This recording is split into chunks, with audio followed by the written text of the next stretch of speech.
Hello everybody and welcome to Chaotic Neutral Games on episode 46 of The Benefactor.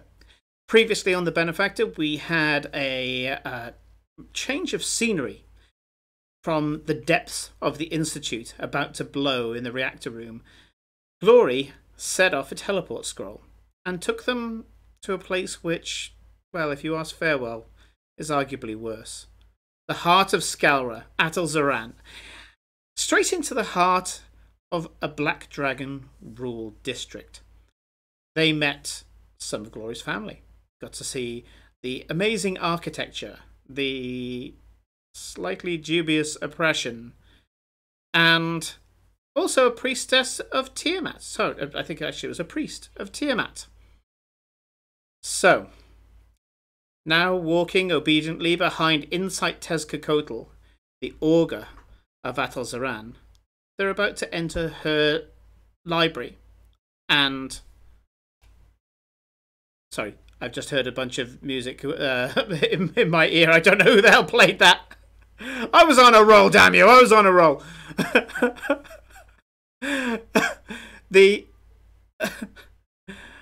Anyway, with no further ado, let's start episode 46 of The Benefactor.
Hello everybody!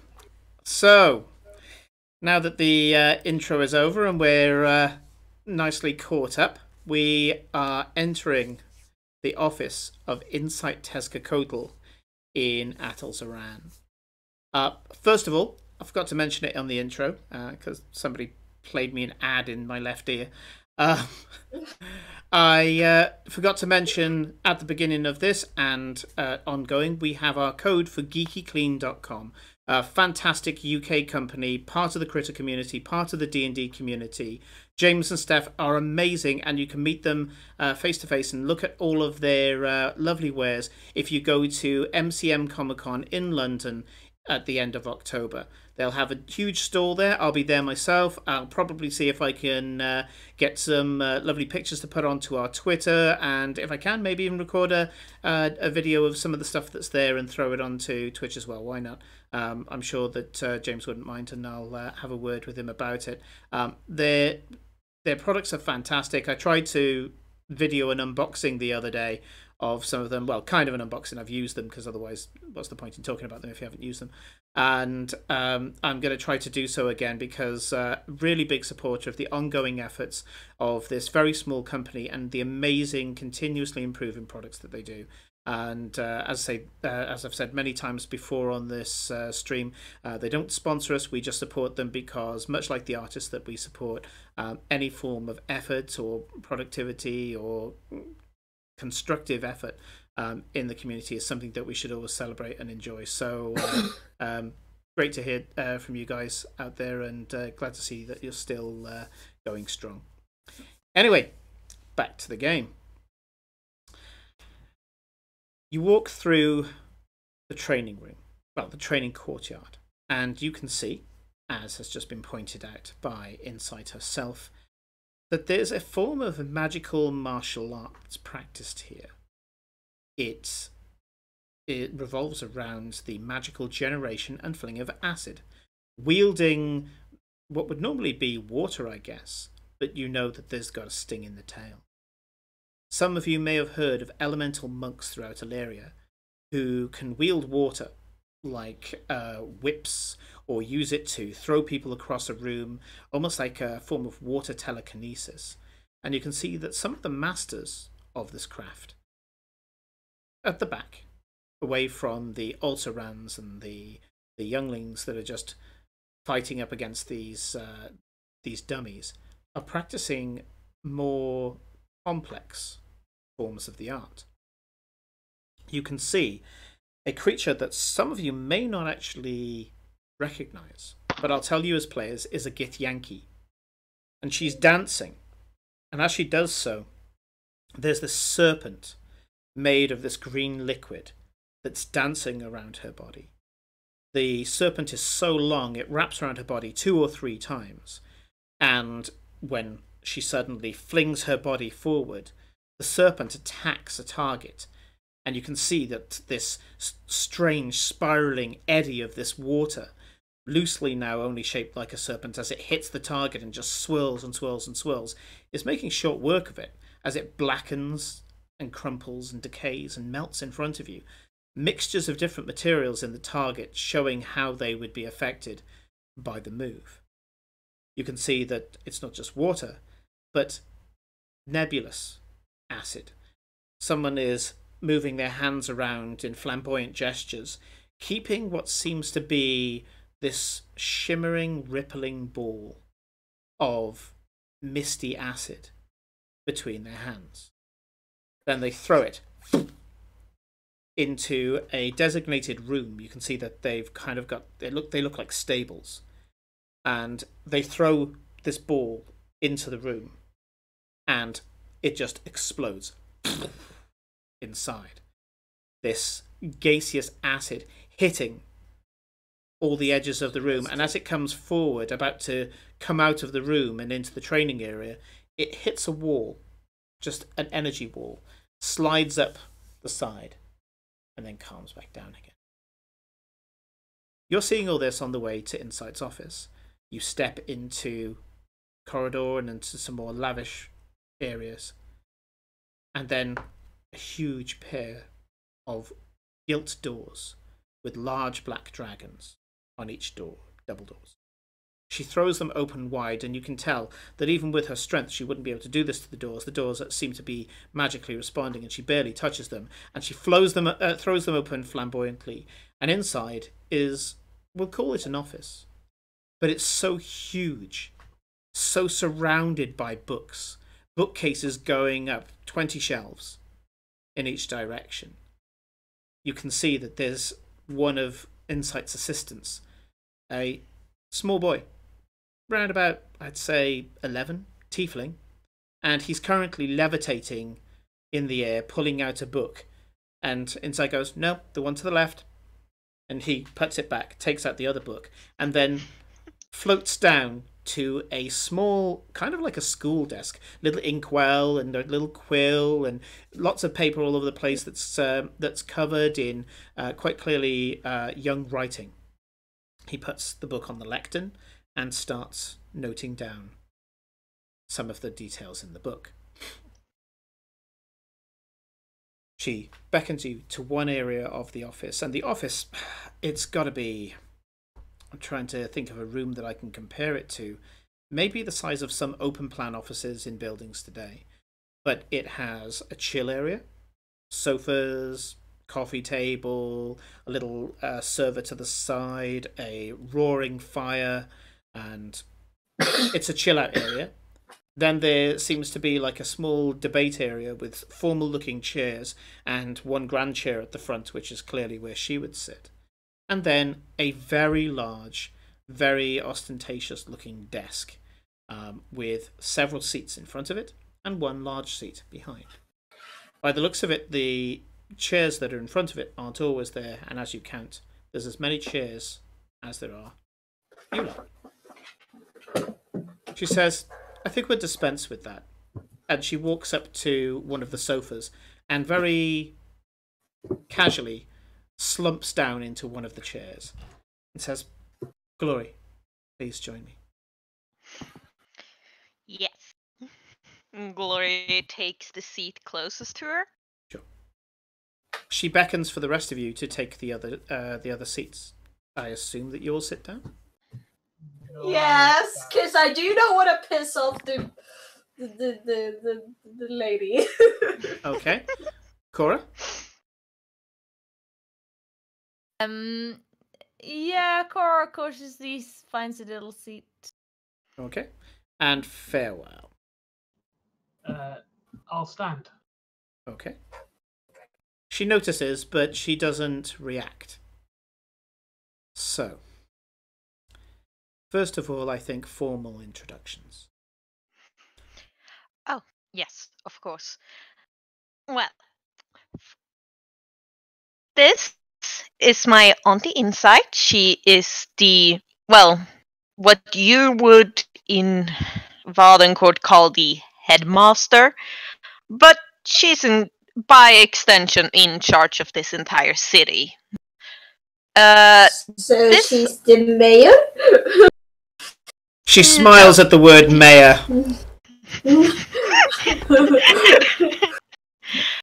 Close enough, Eclipse.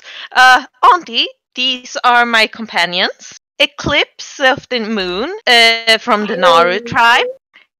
Hello. Farewell, Grey Bones, a grave cleric. And Cora Yosnal, she is a lovely little thing. You should have seen her at one of the parties. Oh, and Aiden. He doesn't approve of much. Mr. Cannell, your reputation precedes you, as does that of your family. You will find that regardless of what you disapprove of here, the pacts that are in place in Vardencourt are in place here, and as such you are welcomed in an official capacity. Aiden kind of glares at her, and then kind of starts having a thoughtful look over his face. So, as Glory has said, I am the ruler of the city. We have a mayor. Thank you very much. He reports to me. I am something else. Headmaster. Wow. What a title.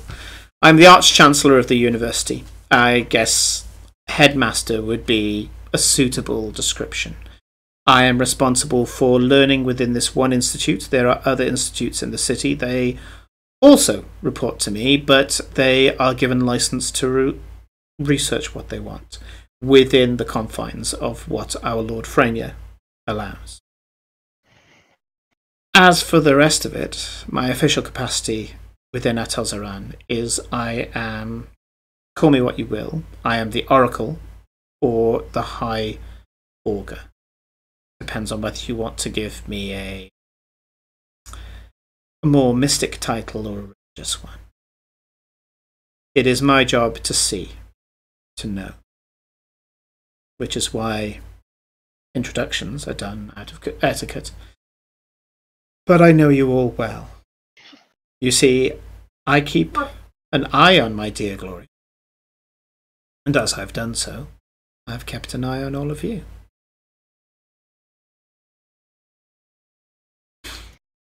So, Well, scared the shit out of Farewell. I love my obviously, I try not to intrude on anybody's privacy, but the site sees what the site sees. I disengage should Glory be having private time, as is her wont. But other than that, I make sure that she is safe, and that if I have any questions for her, I have enough data to be able to ask them. I'm going to speak frankly in front of you all. I've seen that you have fought in life and death situations with our Glory, and you have trusted each other with each other's lives. The least I can do is trust you with the information I have about you and the curiosities I have. I play a game of spies more often. I would like to be frank with you. I think it will be more productive. Okay. So, Mr. Cannell, I know that you disapprove of many of our practices because you disapprove of Glory's practices. If at any point you should wish to discuss them, we're quite happy to. But until then, I can help you with what has befallen your homeland. Mr. Barebones, I am aware of what happened in the Oraculum in Ostergald University. I have one myself. Bullshit. And she gestures to another pair of doors. They open up and you see the telltale sign of a perfectly spherical room with crystals set into the walls. 4 rotating, floating mirrors on a parapet that goes into the middle of the room, like a D&D Cerebro. And you can see it's, apart from a few flourishes, near identical to the one in Ostergald University. I have the means by which, if you wish, you can have another try, but with a few more safety measures. I offer this as you are an ally to my family. Well, one member at least. And therefore, as far as our rules go, you're an ally to me, if you'll accept my help. Eclipse, Glory has written to me about a certain item that you're looking for. Several locations throughout Vardencore. I can find information about those items. They are terribly hard to scry upon. A little bit of a jaunt, a hobby session, whilst I was trying to look at them, revealed that they have a certain amount of warding. I would have to employ more stringent techniques. But, with your help, I'm pretty sure that we could find something out about each of the locations. That would be quite useful. And Miss Yoursenal, I don't know anything about you. How very interesting. Yay!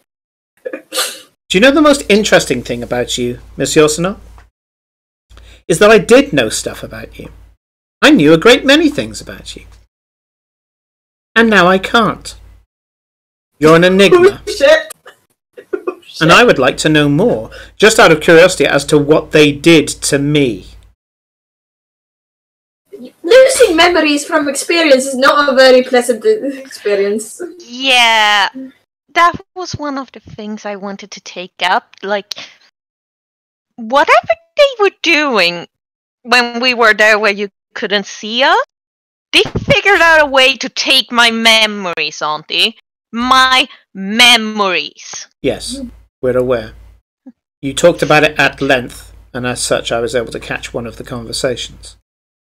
There are multiple ways to be able to do this. The decoctions and preparations from various creatures who have a high arcane signature. There are some creatures who have innate powers that allow to do this.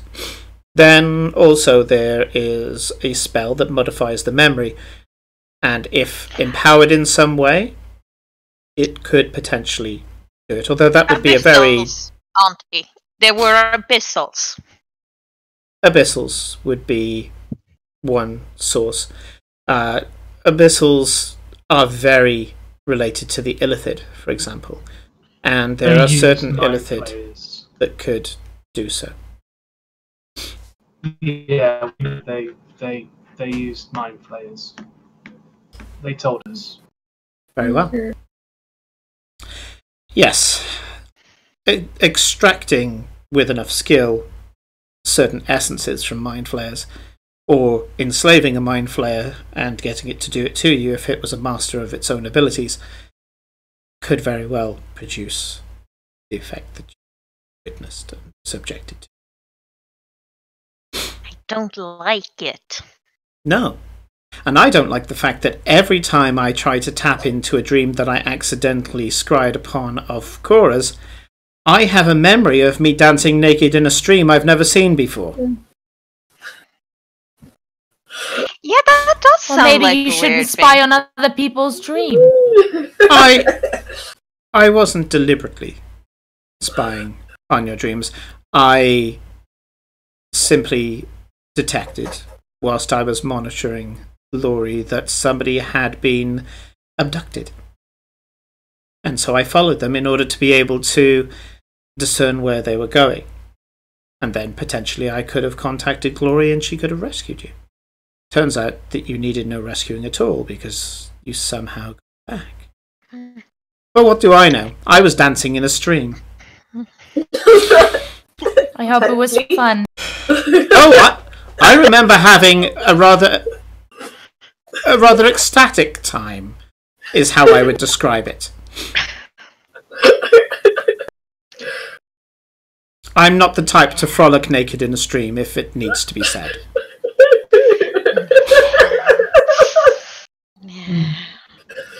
I'm gonna make a Christmas saving throw. Yes, I make it. I do not giggle like schoolgirl. Simon, am I picking up hostility towards, say, Cora from that, or is it more genuine interest? Is it going beyond just I scried on you and then I can't remember why, and thus I just want to ask you the questions, or do I get the sensation it's going to be more like I'm going to lock you in the basement and prod you for the next 40 years? Give me an insight roll, and ironically, an insight roll, I will tell you what you know. Insight roll on insight. Yes. Wasn't your passive insight like something like 19? 18 is my passive insight, and that's what I got on anyway. So. Right, so yes is the answer to that. So let me just check something. Yep. Okay. So what you get from her is that she's not aggressive towards Cora. She's embarrassed, which you have a feeling that she's not usually embarrassed. Take a look at the picture of Insight. That's not a woman who gets embarrassed very easily. She's embarrassed not because of the memory of her frolicking naked in the stream, but because that someone managed to get one over on her. It's not Cora she's aggressive to, it's whoever did that. And at this stage, you're pretty certain that she knows it isn't Cora that did it. But you also know on an 18 that Insight is motivated to find out who it is. She would be. Now, Yeah. individually, there's much that I can offer. I will get something out of helping each of you. Information. It is my ply in trade. However, we need to talk about Ostagon.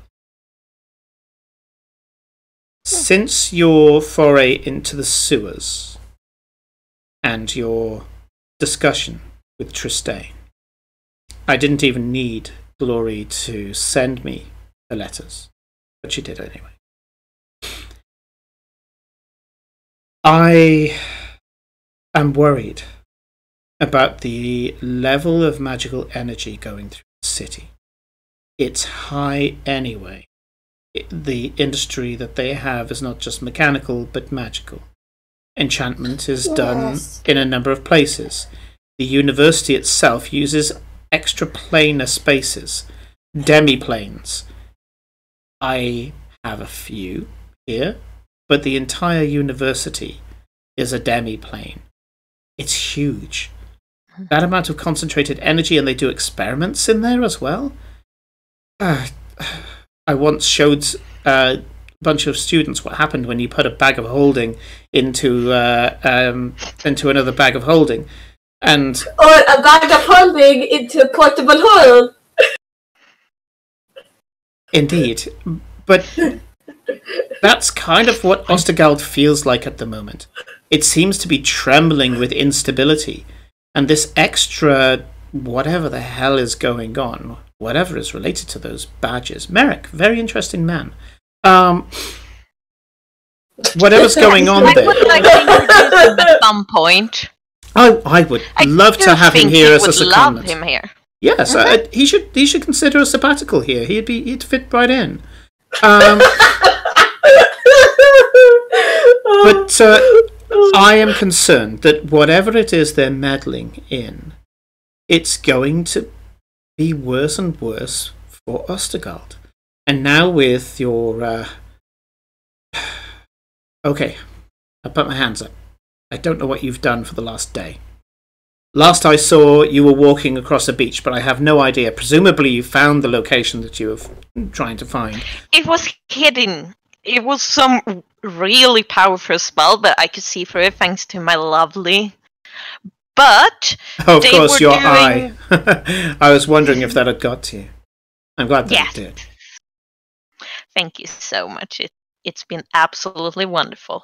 Yes, they were using the abyssal demons to create red residium. You mean tainted residuum? Yes. Okay. This is starting to make a lot of sense. So it looks like Merrick's theories were correct. And the problem with taking magical energy from life is that if you're doing that experiment anywhere in a city or near a city, all it would take is for a spell to go awry and it would start trying to drain life from the populace. Yeah, the demons got out and ate all the researchers. We killed a giant explosion. We literally blew up the place. I'm sure the explosion was glorious. We need to see the wreckage because there should be a missing piece of that mountain. I'm quite happy. The two orbs that Insight has for eyes start to glow, much like in the art that Felicia did. And she looks into the middle distance and goes, "Yes, the crater is quite impressive. In fact, it's a small bay now, being that it was on the beach. The seas just filled it in." Ooh. Yay! I certainly think it should be called the Bay of Glory, but that's me. I'm biased. I agree. We should send a letter to the Duke about it. In this instance, I actually agree as well. Because the less any of us has anything to do with this, the better. So, it is only a matter of time before Ostergald falls. How and when I do not know, but a very large magical explosion was set off down the coast from Ostergald. The shockwaves within the ether alone will be enough to make repercussions. But also those we killed the city? No.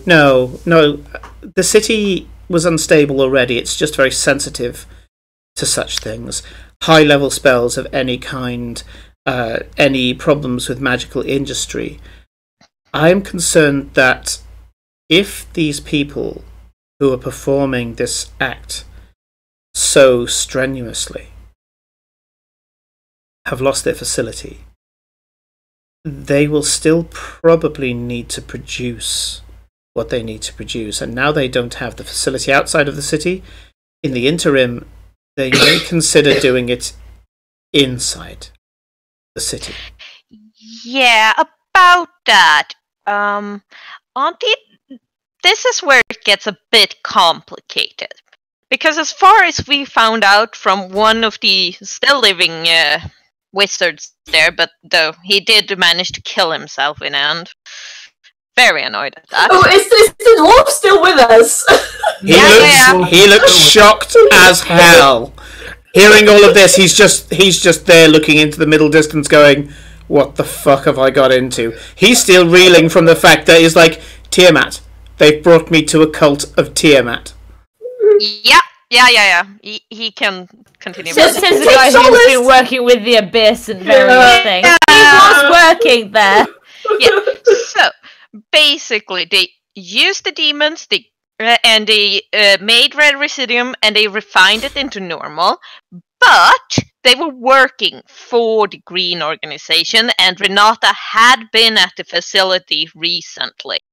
And as far as we found out through other means, the Duke has some bastardized form of that same technology on the soldiers he's sending out to war. Well, it's obvious, isn't it? Yes. The one thing that produces more than anything else is dead bodies. It's harvesting a plentiful resource. Mm-hmm. Okay. I find their deployment of magic unethical. I find it irresponsible.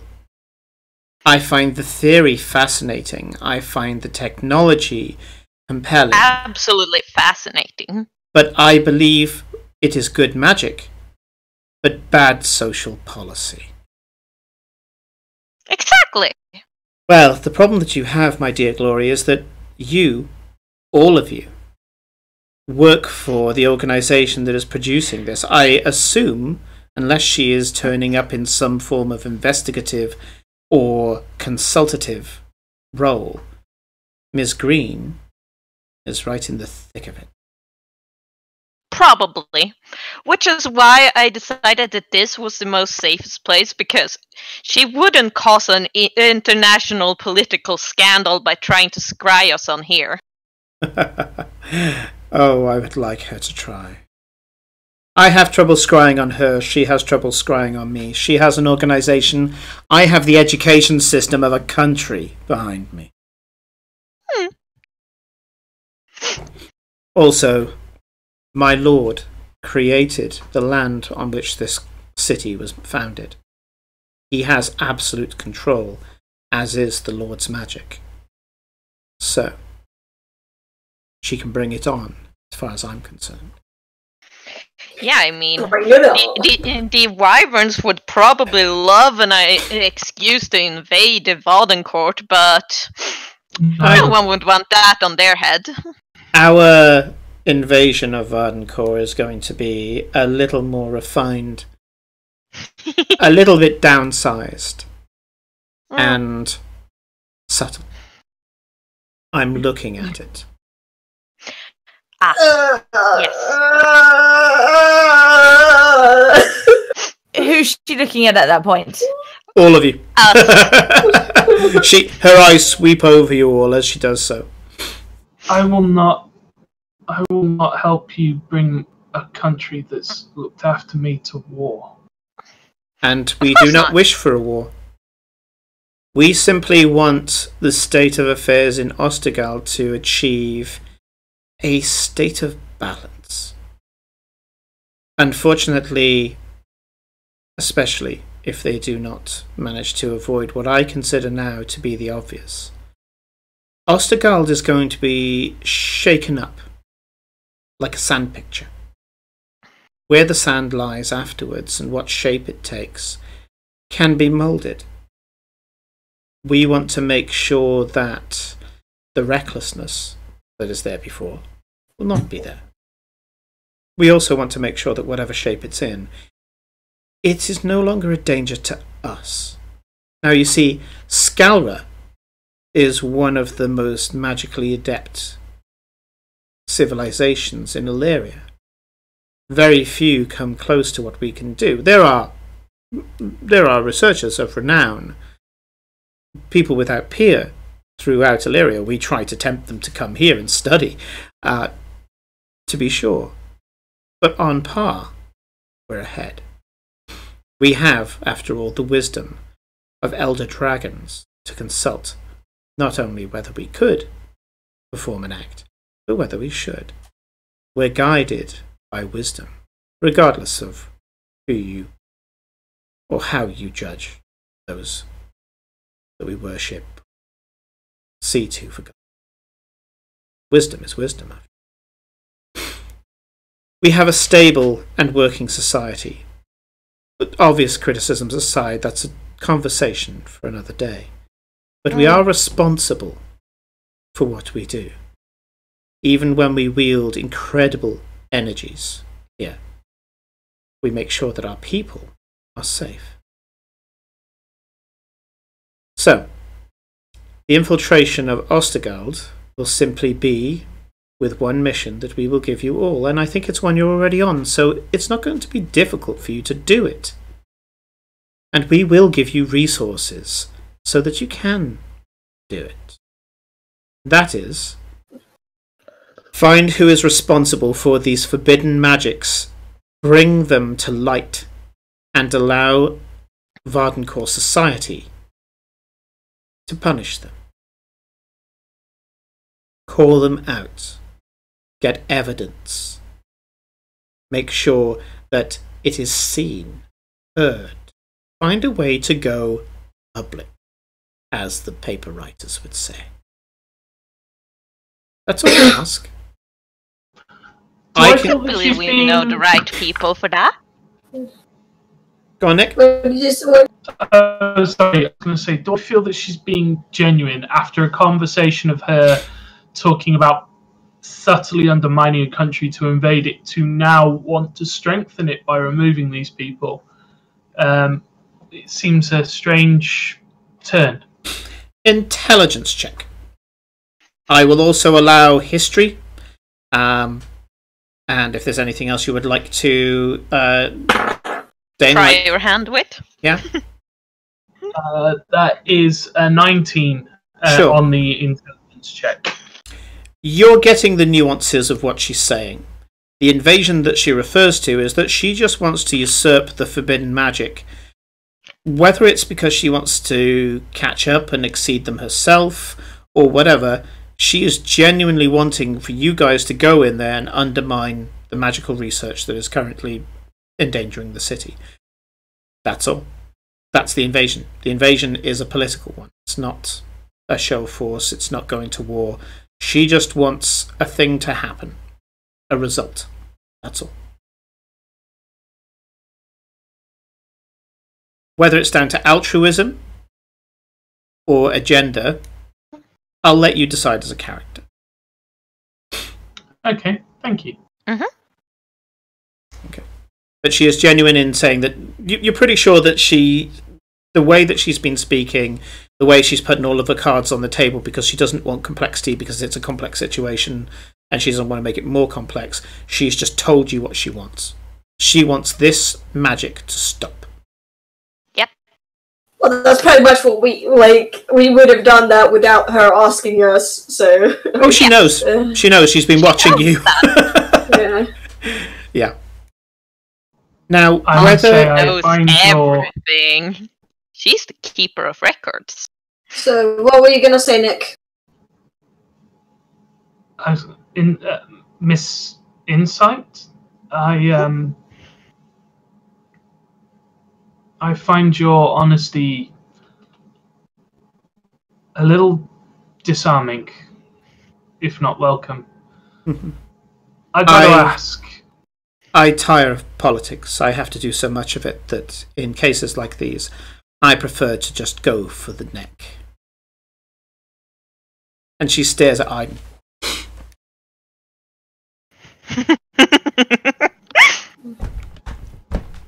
You know what? Never mind. So, I would ask you all to consider what the powerful, magically adept, well-informed, and not ungenerous nation of Atal'Zaran could do for you all personally. We can progress your goals, your agendas. And I'll give you a promise now. The price to do so, I will tell you upfront and clearly. I am no devil, although some have said, as a comparison. My deals are not made in riddles. I am a seeker of the truth, after all, even if it's a pain.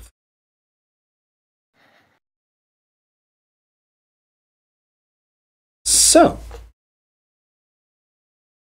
Ostergard has yet to fall into ruin. You have time, and time can be spent on such indulgences. Yes. You have the rest of Atal'Zaran to explore, although I doubt you'd get around much of it, if at all. I can feel the winds of change coming, though my ability to discern future events is as limited as any other divine. You have time. Time to make friends, allies, escape plan, if you need. Your home is Vardencore for now, but should you ever find yourself hunted, make the wrong decision, make the wrong enemy. You may want to get yourselves and those you love to a place where you will be respected and protected. But it's not my place to offer such deals. You'll have to speak to others.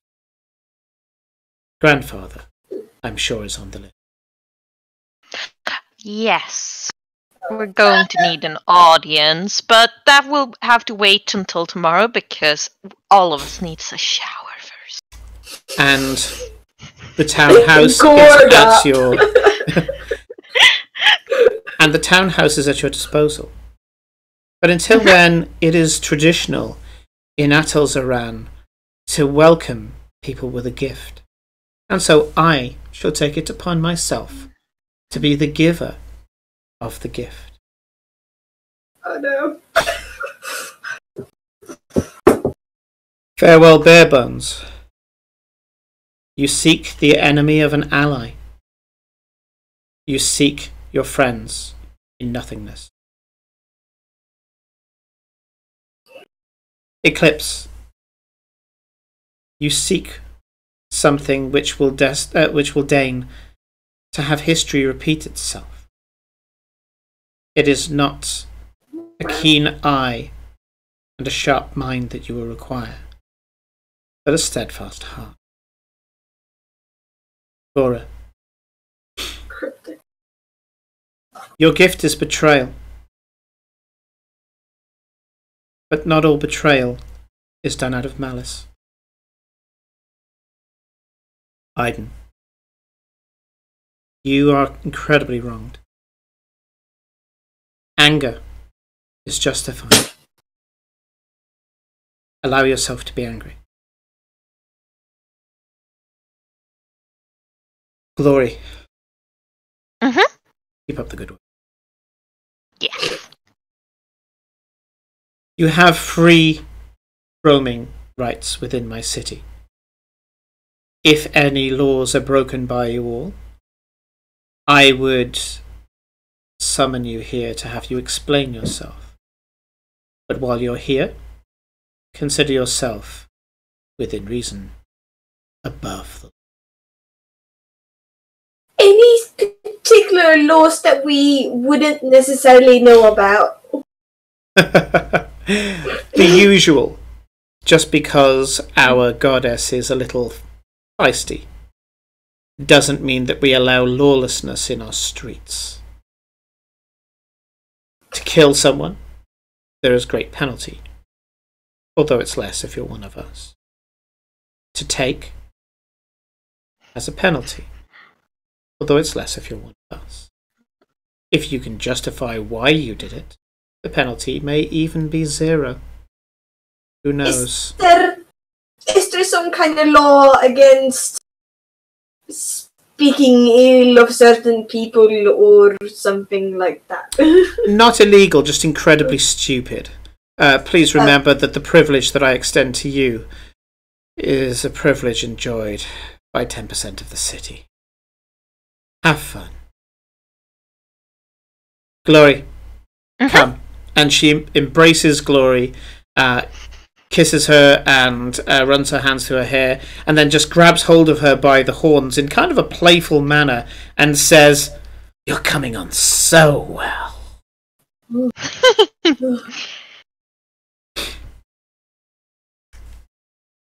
And with that, she pats Glory on the ass, and out you go. Yep. Glory, she's palmed something into your pocket. Yep.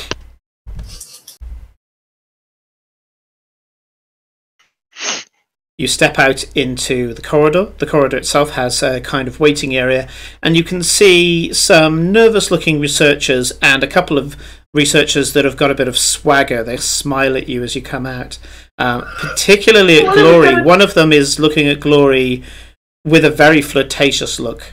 Glory takes a look at him and kind of goes, male and not an exceptional one, and just, dismisses him out of hand. The dwarf is still with us. This poor dwarf.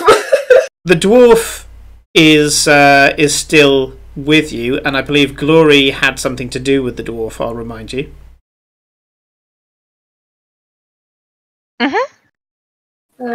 Did you want to do that now? Yes. Okay. So as Glory is, as Insight is bidding you goodbye, go for it, Glory. Oh, Insight, Auntie, our little friend here, he got hit by something while we were down there by one of the abyssals. Would you mind escorting him to one of the healers to have it checked out? She looks at you and goes, "Oh, I see. And this was around the demons, am I correct?" Well, I'm afraid it's not going to be a simple case of waving our hands and healing him. I'm sorry, Master Dwarf, but I'm afraid we're going to have to keep you for observation overnight, if that is allowable. Check. on Glory, or both of them. To be honest, I'm not sure if Glory's just sent him to his death. Eclipse at this moment. That feels like code for go and get rid of this guy. Fair.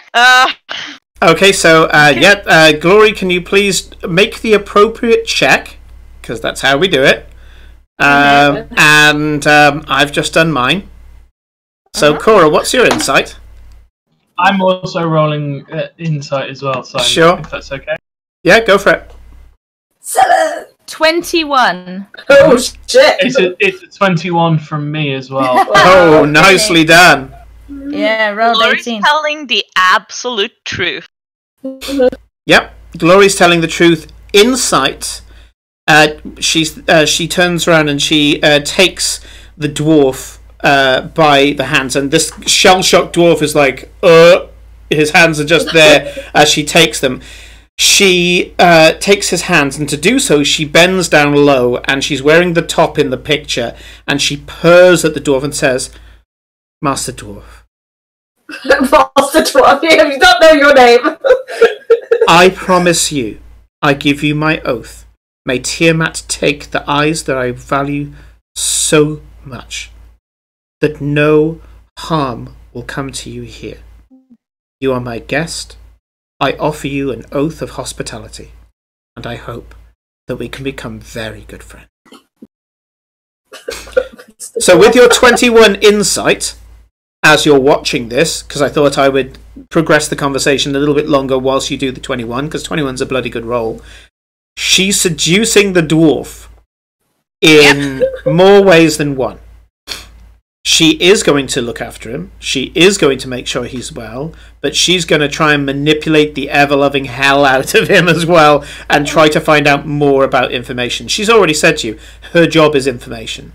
She's going to be, making this guy feel healthier, better. Who knows, maybe in more ways than one. It depends on how eager she is to get the information. And she will make sure that he feels safe, and she'll loosen his tongue, basically. She's a spy master. That's what she does. I bet But she will. You are certain, both Cora and Farewell are certain, that he is in no danger, as in no physical danger. He may be manipulated, he may be made to give out some information, but she's using honey, not barbed spikes. The dwarf kind of goes, it's appreciated, but I have to say that I do have a duty. She goes, I would never ask you to volunteer anything that you are not comfortable with. Please, enjoy our hospitality. Enjoy our vigilance when it comes to dealing with such terrible, terrible creatures. As I say, we have differences of religion, but nations need to, it's their duty to, be able to work with each other and communicate with each other with respect, despite the differences of their firmly held beliefs. I am one such person. She's very good. And I believe that you are too. And the dwarf just looks at you guys, being that he doesn't trust you as much as she anywhere as much as he trusts her, and he just sags his shoulders, going, "Well, I'm not in Kansas anymore anyway. Fuck this." And he goes, "But of course, lady, I've been guarding a reactor room that I now have found out was full of demons for around about 12 hours." And I was up for most of the day before that. I need sleep. She goes, "Of course.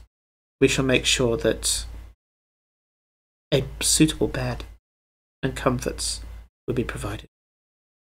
Please. You seem to be a wizard, are you not? What kind of scholar are you?" And he goes, "Oh, just standard evocation." And she puts her hand around his shoulders and starts guiding him away as he's explaining that he's just a regular war mage, that he hasn't even got like a full degree, he's got like a diploma and all the rest of it, and he's just explaining this shit to her as he's walking off. And she starts to be very complimentary about the things that he is explaining to her, even though Glory knows that the level of intelligence that Insight has, the level of knowledge that Insight has, he's effectively teaching her preschool stuff in compared to what she knows.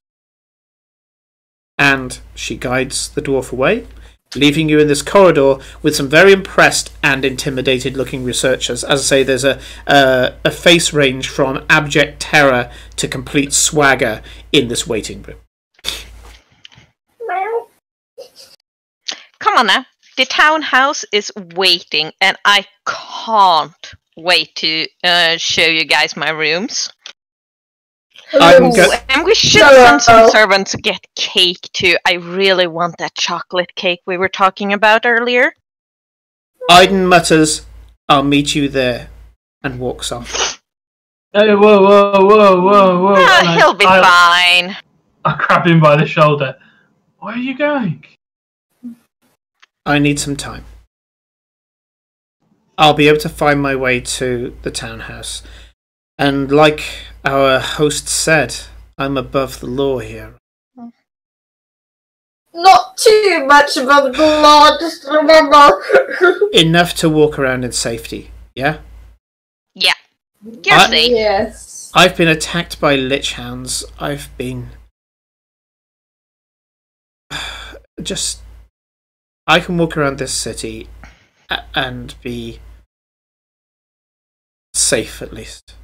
Okay? Just remember, before you start clocking over me, I'm okay. Right? Fine. Be safe. But I'll still worry about you. And if anyone gives you trouble, just tell them that you're a guest of Glory Tezcatlipoca and they should back off. And if they don't, then I have a right to at least I know how it works, Glory. I Mm-hmm. have a feeling that everybody knows who we are anyway. In fact, I'm counting. Probably. Word spreads fast. He walks off. As he's walking off, my hand's still on his shoulder, I will just use my last level 1 spell slot and cast Cure Wounds on him to bring him back up to health. Sure. And let him walk off. Aww. Okay. So at this point, I'd like to tell you what just went on. So, Aiden, because there's no way of seeing this otherwise. Okay, but your characters don't know this. I'm telling the players. Yeah. Aiden walks out of the university, gritting his teeth. He walks back to the Folly, where the teleportation circle is. He walks up to the captain and says that he needs to speak to whoever's responsible for teleportation. The clerk steps up. He pulls a token out of his pocket and says, "I am a hunter. You are responsible for taking me to my quarry. You can check this with the Vardencore embassy that's here in Scalra if you wish. But I am a guest of Insight Tezcatlipoca." At which point he says, "No, Insight's already contacted me. She knew you were going to do this." Yeah. He goes, "Of course she did." He just rams the token back into his pocket. "Do you know where I'm going?" "No, sir." "I'll give you the coordinates." And with that, they charge up the teleportation circle. Aiden walks into the center of the circle, and with a flare of arcane energy, disappears. Yep. But we don't know that. But Nope. No. Glory should know it soon enough. Yeah, you'll be told in due course, but I thought it would be a good thing. So we missed Rodrigo like crazy, and it's terribly. been great that Nick's been able to give him some extra cool moments. Aiden's his character Aiden's some cool moments. But at some point, I would love to sit down with Rodrigo, maybe do like a one-shot on a weekend or something like that, and go through the Canelm legacy with him a little bit more. If he we're hoping that with the when the schedule change comes again, that it will be so. Maybe so, and there is a plan that when he comes back, he'll be able to progress or wrap up the Canelm storyline a little bit more. But I've spoken to him. I'm not going to reveal more about it, but I'm afraid our time with Aiden's going to be limited. Okay? So that's as much as I'm going to say on stream. I can talk to you a bit more about it off stream. But for now, I've been working up to Aiden going off and having that adventure. Okay? Yeah. And that way we can focus a bit more on what you guys are doing, things as well. And it means that, as much as I know it's no chore for Nick to pilot Aiden, now that we've added this new detail, Aiden can be back anytime he wants.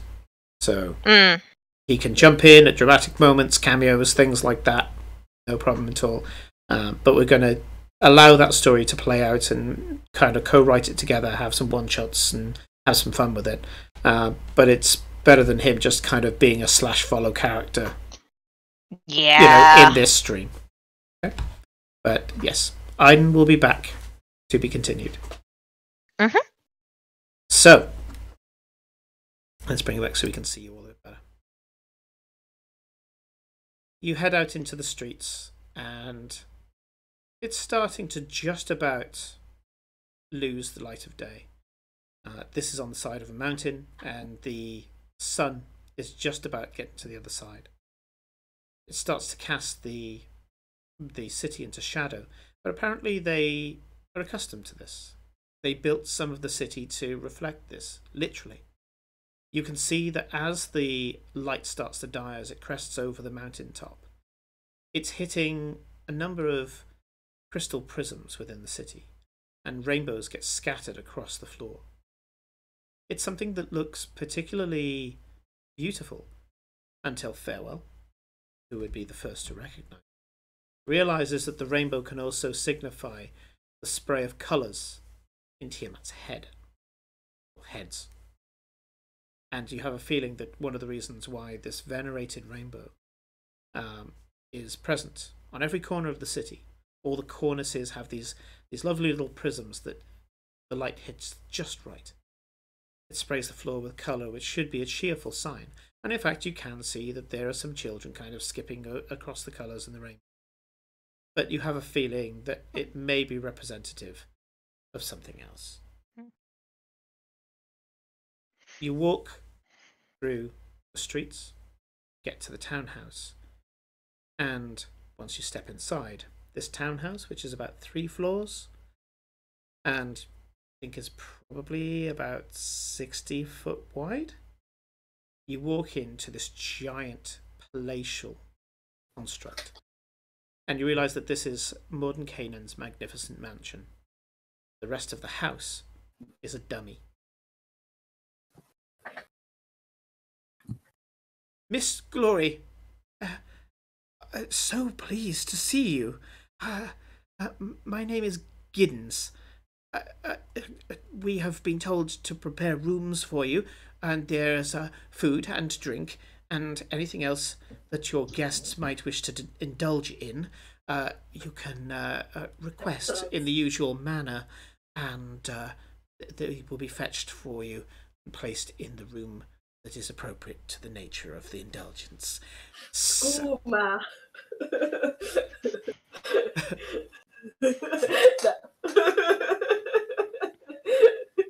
Catnip with a skooma chaser, that's what she wants. She's gone full Khajiit. She's just like, you know what, fuck it, it's been that kind of week. Just give me the hard stuff. I want pure heroin. I'm going to chase that dragon because fuck it. Fuck this campaign. Fuck doing. Just have Eclipse like really high in the corner, like actually chasing like little reflective lights of watches on the wall. Chasing hologrammatic dragons. Literally chasing the dragon. Yeah. Yeah. That does sound like. Until then, madam, the name is Giddens. Say it, and I shall be with you directly. Good day.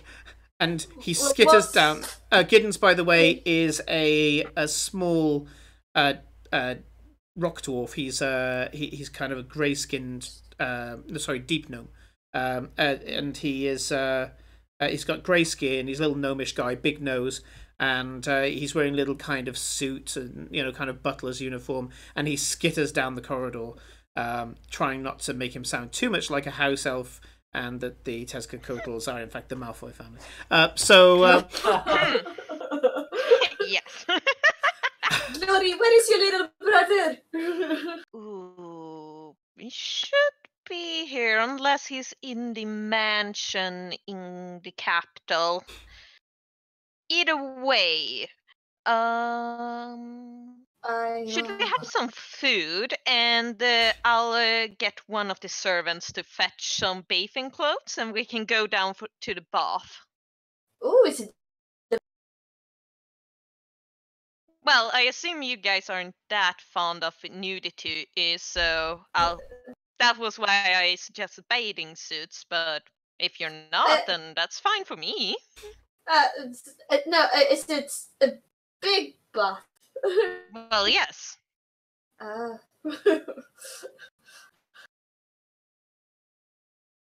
You pass a drow maid, and as you walk past, she lowers her eyes and just goes to walk past. And Glory, you know that you can just stop her, so presumably you're going to stop her? Yep. Mistress. I am in need of bathing suits for my friends. We will be requiring a hot bath after the dinner, and I'd like some refreshments while we're down there. So could you prepare my favorites? Yes, mistress. And will you be using the individual baths or the group bath? The large one. The large one. Very good, madam. Will there be anything else? Anything you guys want? I am just... What's your name?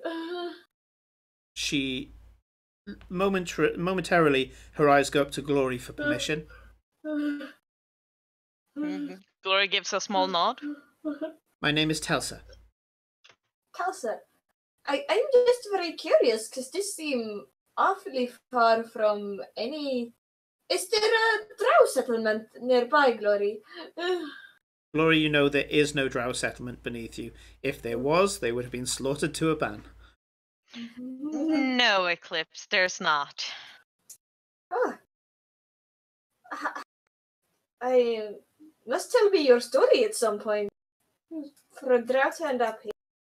Very, very interesting. This one is to serve, madam. I shall tell you what I'm permitted to tell you. And I don't think Glory cares very much.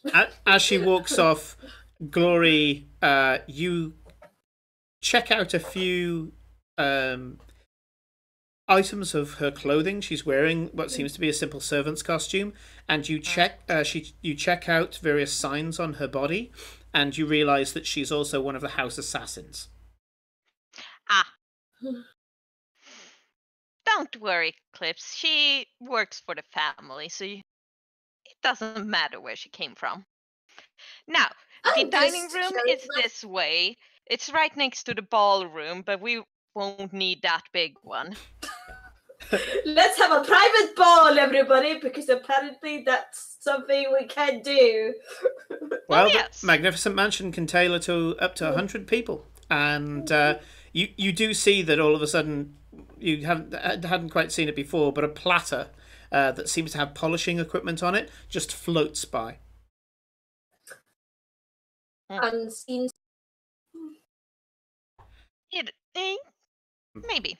Either that or it's just one of the floating tables. We have a few. As a reminder to Felicia, but it's player information for the rest of you, the maid is a counter-assassin, an assassin whose job it is to assassinate other assassins. Yes. Good to know. It makes sense why it's a drama. And that's also why she said, I'll tell you what I'm permitted to tell you, as in, I'll tell you my cover story, sure. Yeah.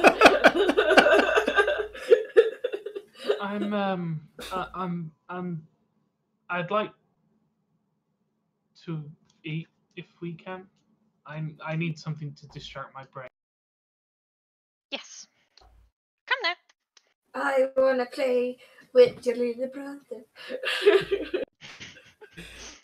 He will adore you, Eclipse. When we You find can play with my tail. Though you already have tails, so it's not so much as a novelty. Oh no, he's gonna love you because he likes kitten, and you're just a big one. He has quite a hand with animals, but we usually just have serpents around the house. So I'm leaving this for you guys to have the inevitable conversation that you're going to have now that you are in effectively privacy. Yes. Taking all my self-control not to scream, what the absolute fuck? How about we give you some time to collect your thoughts, because we are due a 10-minute break. So let's go and do that, and we will be right back. I know this is now a recorded show, but we still need to take a bio break and all the rest of it, so tough. You can fast forward if you wish. See you all soon. Bye-bye.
Welcome back, everybody.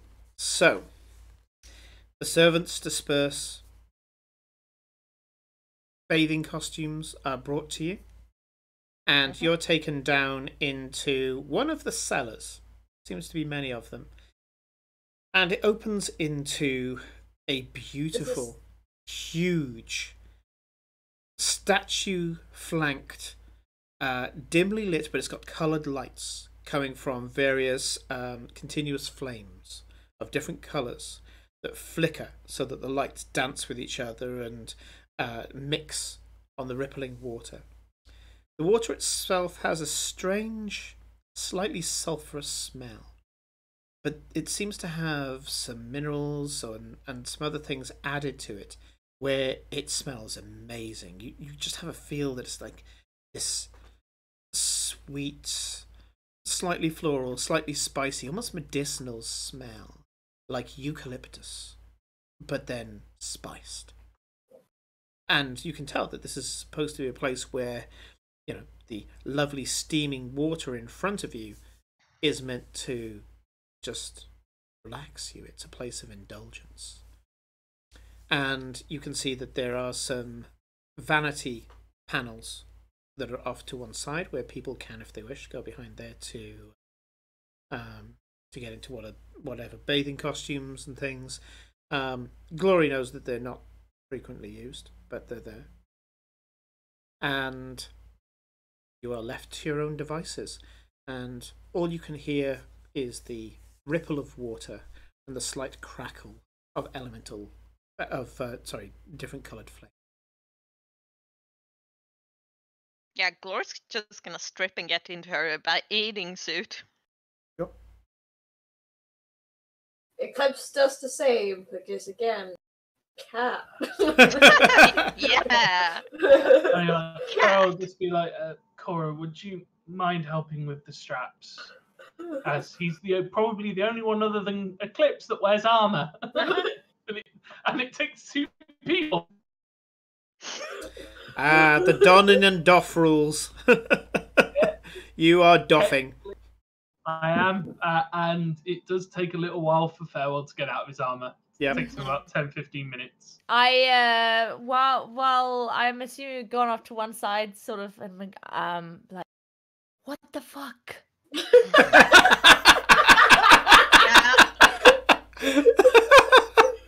Sorry, it's the delivery with the facial expression as well. That was perfect. That was perfect. Sorry. Yeah. Why are we here? What are we doing here? I have no idea.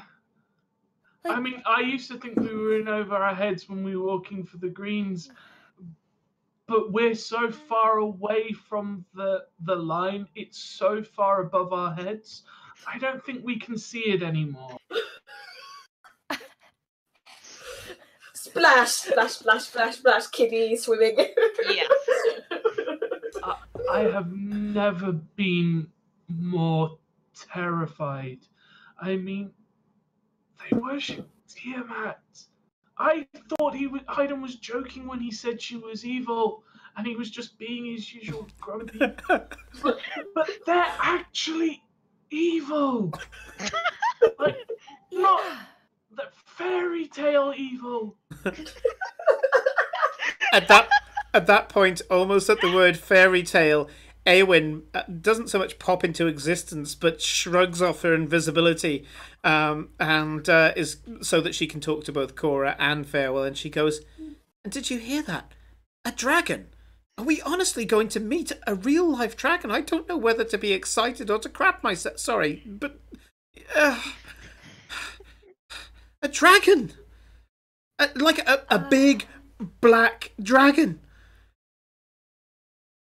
Yeah, it seems so. I really wish you hadn't have said that. I mean, I've always found Glory a little odd and suspicious, and but no, she's brought us into the pits of hell. I mean, what the? I confess, I kind of tuned out details about Glory after I realised that she just screwed anything that was pretty.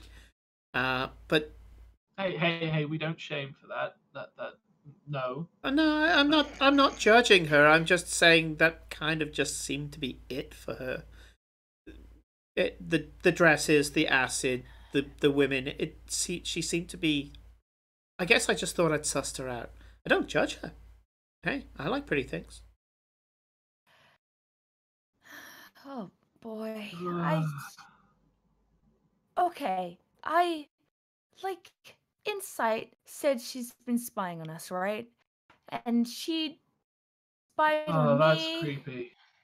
But she said she was saying things that didn't make sense to me.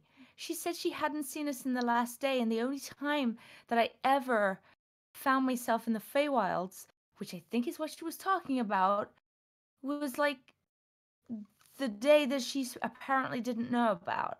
So unless she's been spying on me for like before I even knew Glory, I don't understand. And it freaks that's me where out. well done, because that's the point where Eowyn kind of kicks her feet and says, actually, you've kind of popped in from time to time when you've been sleeping. It's just now that you've been there, I'm no longer aghast to say it. Sorry, it was kind of a rush back in the Institute. Didn't have time to catch you up. I've been there, but I don't remember. Yeah, That's not unusual. That can happen sometimes. you sometimes I'm just. you sometimes don't like fully go there. How can I put it? It is a place of dreams. You kind of go there as, without going into it all. You know how real dreams are to you. That can be how real you can be to dreams. They can see you, they can perceive you, and sometimes, depending on rules that I shouldn't go into now, they can interact with you. But that's it. So technically, anybody who can dream, I wouldn't know, I can't. But anybody who can dream can visit, but they can't control how they visit until they kind of. There's a thing. It's called a neuromancy. It's a thing where you can control your dreams and step into the Feywild. But yeah, so you've turned up there before. But mostly you've just turned up and just sat by a lake or under a tree or read a book or something like that. It's been harmless. Oh man, it's just like losing my memory all over again. Well, no, it's dreaming. It's just dreaming. It's what everybody does. But I don't remember. Lots of people don't remember all their dreams. Remember it. But I think you need to. Have I met them before? No, it doesn't work like that. There are places in the Feywild that sometimes they don't exist until you dream them, and then you're there. So you dream like everybody else. That's no different, Cora. My point is that sometimes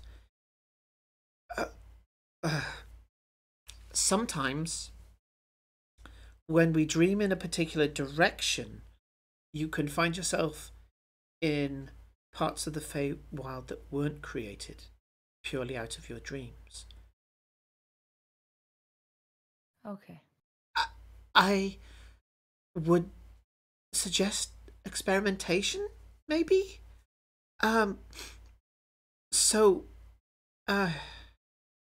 Maybe, but I don't think I want to end up somewhere else I don't want to be right now, so Well, that's maybe the good I'll news, deal is with that if you're here. dreaming, you'll be in no danger. It's the fact that when you were knocked unconscious, you physically went there. Well, you didn't. Your body stayed back here in Mundus, but you went there, not just your dream state. Oh boy. It's a thing to do with Fae and the Feywild and what it is to be Fae. Yourself is not your body. There's a difference between being there in thought and being there in essence. It's complicated. I think it's safe to say it's complicated. Okay. Okay. Great. Brilliant. But go at some invisible point, if again. you'd like... I don't want these guys knowing that you exist as well. I'm sure they already fucking know, but... Well... let's keep some secrets. If Insight is watching, the one thing she will know is that I'm bound to you until death. Anyway, and she Maybe goes she doesn't glassy need to again. know where you are at all times. And she goes glassy, and she says, you can just hear this, well, you don't hear her whisper, sorry, because she can speak to you telepathically, and this voice in your head says, it's okay. I'm fine. She won't be able to find me. She'll only ever be able to find you. Okay. Are we swimming? What the fuck? I'm just... I'm not looking at The bath is Splash, splash, splash, splash, deep splash. enough for splash, all of splash, us. looking at Splash. Glory, and like Eclipse is like a cat in water. I mean, like you know how wet cat looks, like how he suddenly goes really So skeletal tiny. looking. Yes. skinny.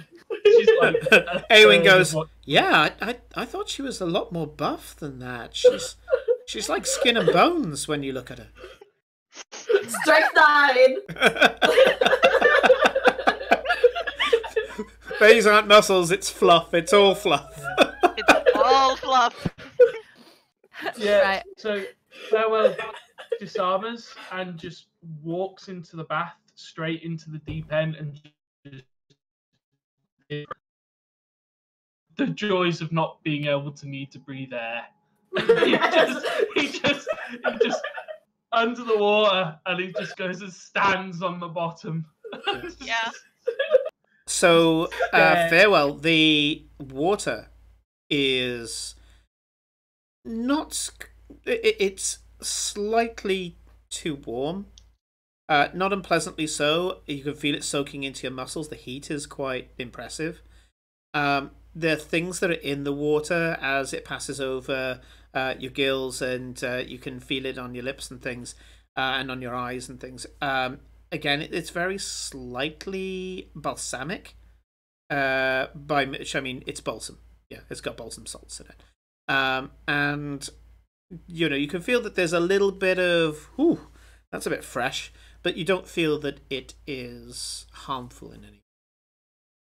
In fact, if you had a point of exhaustion, you would lose it. Mm-hmm. So, yeah, underneath the water, you can just hear just the regular movement of water around you.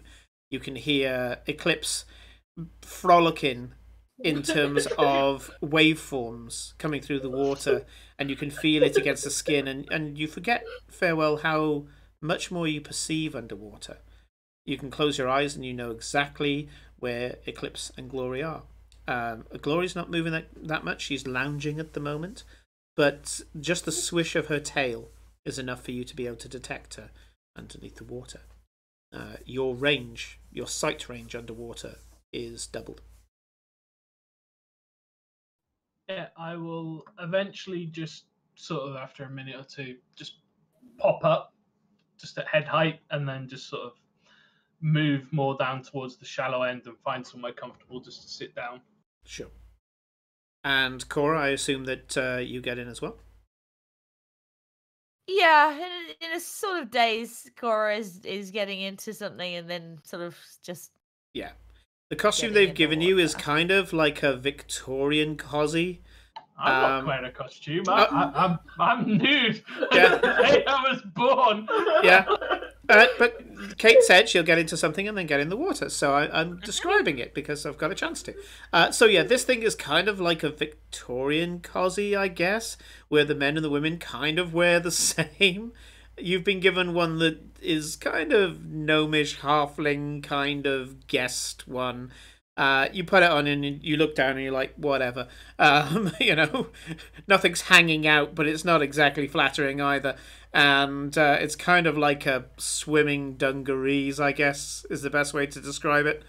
And as I say, it looks a little kind of prudish, I guess. But you're like, yeah, they don't know who's going to be visiting, so yeah. Yeah, like Cora really, she has no thoughts that she's ever going to be fashionable in a place like this where Glory lives. Yeah, and maybe doesn't want to anyway because the fashion isn't really her style. Yeah. But it's not uncomfortable. It's made from very good material. That's the first thing that you notice is that, yeah, it's a little bit baggy in some places.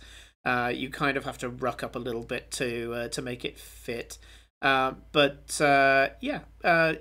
cloth is beautiful. It's so soft, and it took you a while to realize it because you're now accustomed to some of the opulence of the Green organization. That you're suddenly remembering that you're the girl from Freetown, and that this kind of luxury is something that you should never forget you have. Oh, she's been thinking about it pretty much since they arrived here as well, and saw all these people who look like fucking slaves. So she's very aware of Freetown right now. And the name of Freetown, I think, has it's almost like it's underlined the word free.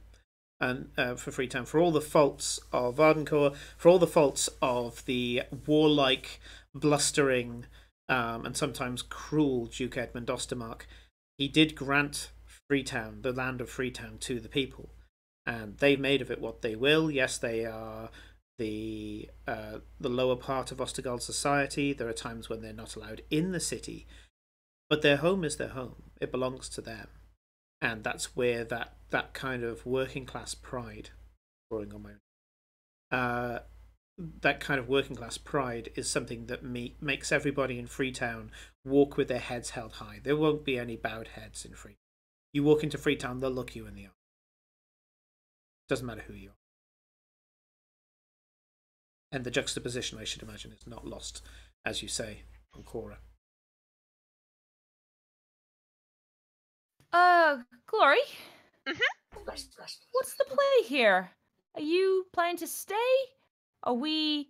Of course not. You heard the insight. We need to go back at some point, but I'm gonna enjoy myself while we're here. Oh, I miss this. Okay. Now, she didn't mention anything about the having spied on you so much. She didn't mention the fact. Yeah. I see that. She's clearly does it all the time. But she didn't mention, the fact that your own brother tried to murder you. Was she watching then? Did she of send course help? she did. She So knows she just that. She watched. watches the Excellences too. I mean, we're both her apprentices. And is she... Hold on. This is your mom? No. No, she's my Your aunt. Right. She's my mother's oldest sister, to be exact. And I assume she's not Excellence's mother. No, Excellences is my cousin once removed. Remind me, is the idea that you're meant to kill each other? Or is this just something he and you've decided? I mean, is this a family thing? He decided that it was not acceptable that I was better than him. So he's been trying to kill me. Don't bother with the insight rolls. You can take what Glory just said with a pinch of salt. That's Glory's opinion of the situation. Yeah. Yeah, I'll say I don't need to insight that one. We know Glory well enough by now to know exactly what that. Well, the problem is I'm better. Yeah.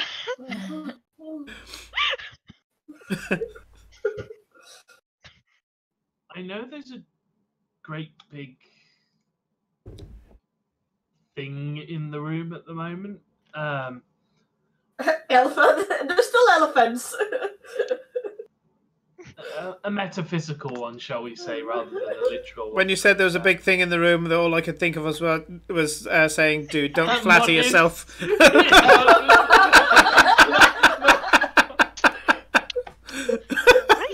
Farewell, really? I mean, he's grateful that he knows you well enough that not all of you maintain eye contact, even if he can't. Well, you're not the only one in the nude, so. Yeah, that's true. Thank you. Fully derailed now and almost forgot what I was going to ask. Something about an elephant. Yes. Elephant in the room. So you said you could get us anything. I want an elephant. Shouldn't be too hard. I mean, we have the desert to the northeast, so I mean, if we were, Why are we would talking cost a about little bit, but I mean, we could probably get an elephant. But I don't see why we would want an elephant. I'm not trying to talk about elephants.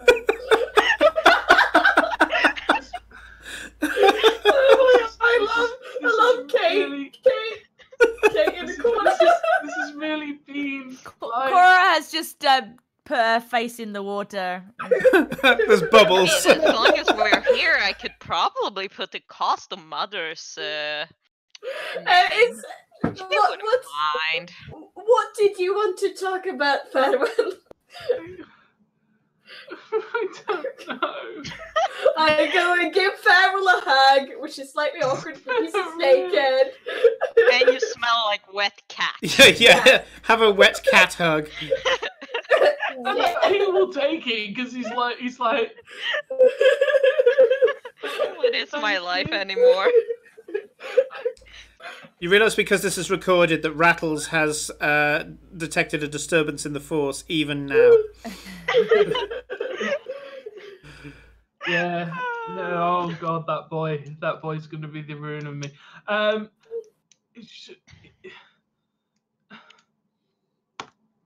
I need to talk about anything other than the situation that we're in for a couple of minutes because I can't process at the moment what's going on. And I'm a little concerned that if I do, I'm going to start setting fire to things. And I can't do that at the moment because I've used all my fucking abilities. Very well. How about we go through it? What's bothering you right now? Not what I want to talk about right now because again, fire. What time is it? What's the weather like? Like, how knackered are we? Is this the end of a really long day? It's about Yes. 9. It's about 9 p.m. I mean, you know, the sun's over the yardarm. I already shattered, described right? it. Yeah, you're buggered. We're That's why we shattered, got into yeah. a relaxing Yeah, so bath. yeah, you're in the bath. Your joints are starting to heal up. You're not feeling exhausted because of the balsams that's in there. But you know that sleep is forthcoming. It's a long day we've just had. Yeah, a we've very had a exhausting very mentally long- and physical day. Yeah. A disembodied voice, which is Eowyn, says, "Okay, not talking about our current situation. What do you think of that architect creature? Do you think there's more like him? I mean, he's dead, right? More than likely. But what he was doing, I don't know any creature that can do that. Even the most crazed of Fae wouldn't be able to just rip up and butcher and rebuild his people like that. And they were trying to make anti-farewells, anti-idens, anti-glories, anti-eclipses. That's what they were saying, right? They were trying to figure out what you were so that they could be the opposite. And I saw how some of them moved. It's like they knew what you were going to do. And the thing that scares me the most is the fact that they targeted you, Farewell. Just because of that knife you have. They said more than once, the key.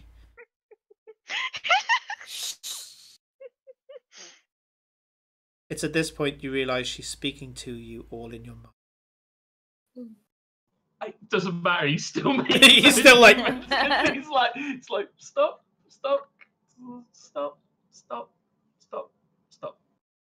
I know. And that's why I'm so scared. Which is why we need allies and more power to back us up.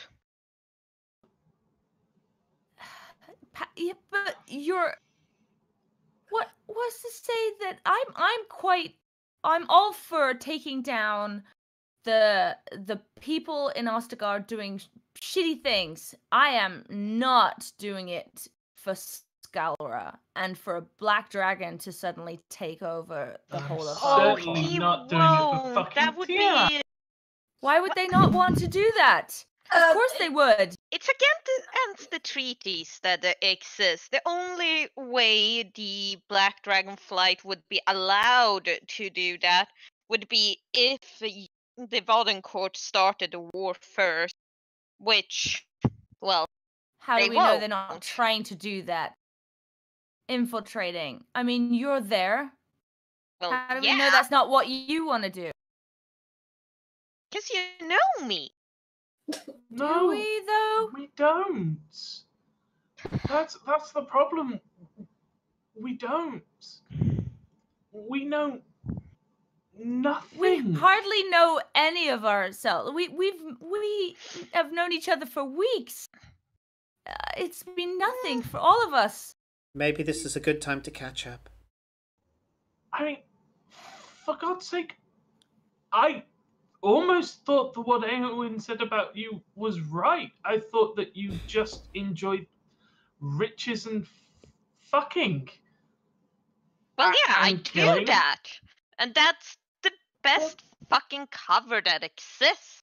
Because none of these high up idiots will think that, oh, pretty little Glory who is just looking for the next pretty thing. They won't see me as a threat. And that's what's been keeping me alive. That's what What do you terrifies her. what do you want to do in the end, Glory? What do you want to be here with the riches and everything with your big dragon daddy, or do you want to go? What do you want to do?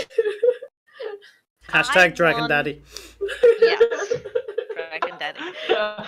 Just literal dragon daddy. Yes, yeah.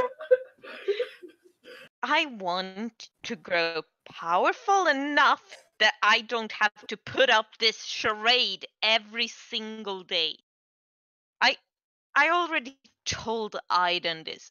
Being with you guys, fighting with you, is the most I've been me since before I got my name.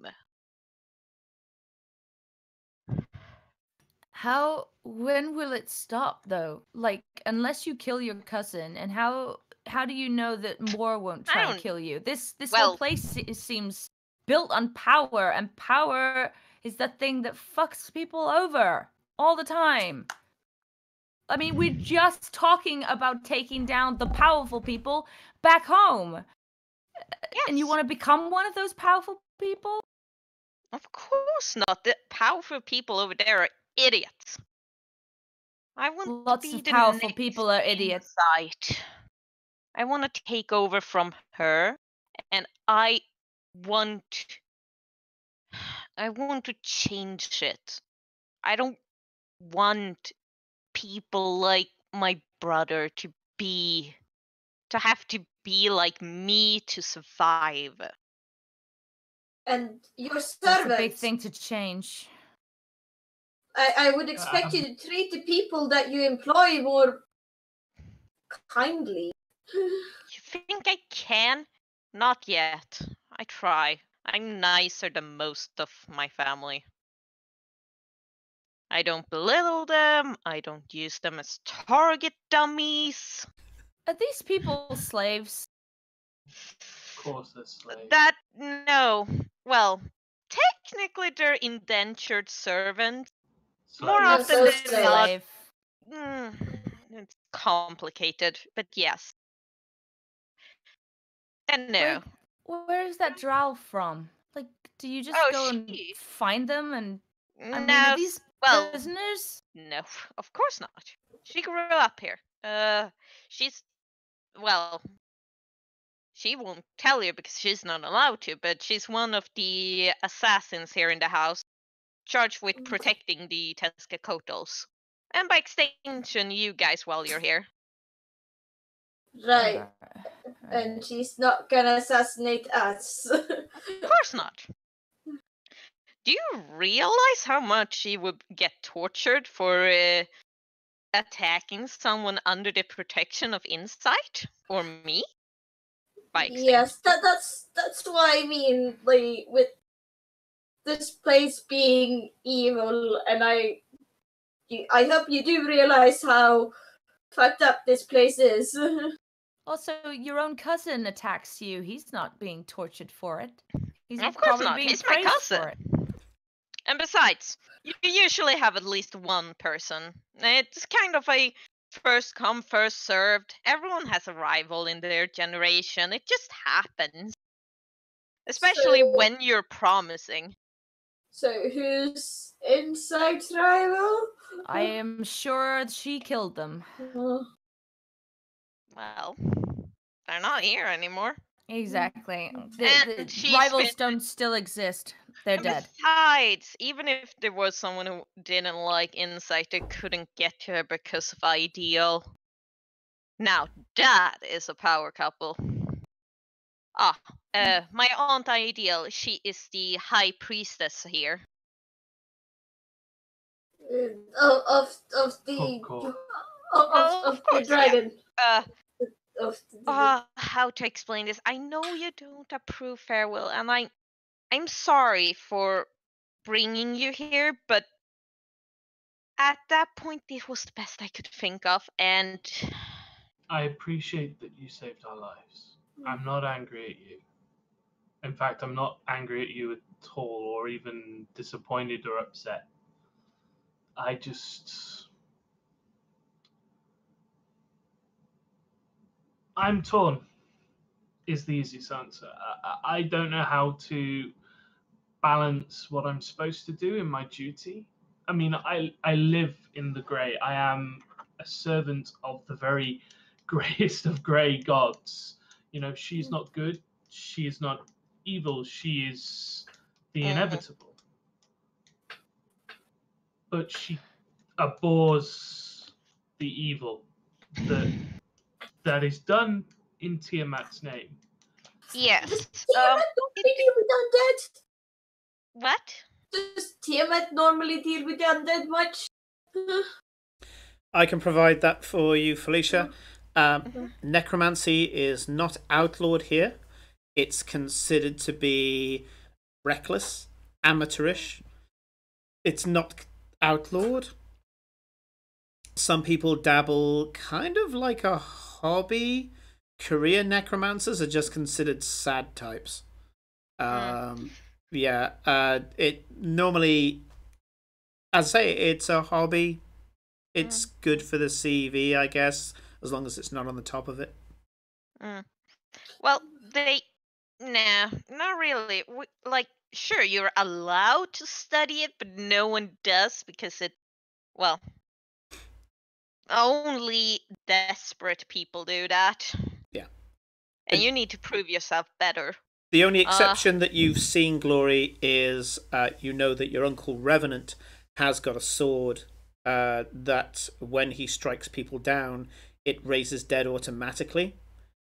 And for the dead that rise from the sword, once he's hewed them down, only last for a minute, literally 10 rounds. But that's normally why people try not to go anywhere near Revenant, because by the time he's got a few rounds into a battle, he's got an entourage of your former colleagues. Yeah. But that's just an item. That's not his career. You know, it was just a thing he found from the guy he killed. So it's a thing. He got it from a pathetic necromancer and now has it, and it is his, and he's keeping it. He isn't a pathetic necromancer. So there we go. It's more that it's a frowned upon career choice rather than illegal or immoral. How, if I explain it like this, Farewell, maybe it will help. Here, we only we really only have 2 gods. You have one for the chromatic and one for the metallic. We just happen to be under the service of one of them. Different, unfortunately. It's just cultural, I guess. Very well. Make me a what would it be? A retroactive perception check. Sure. Ooh. One sec.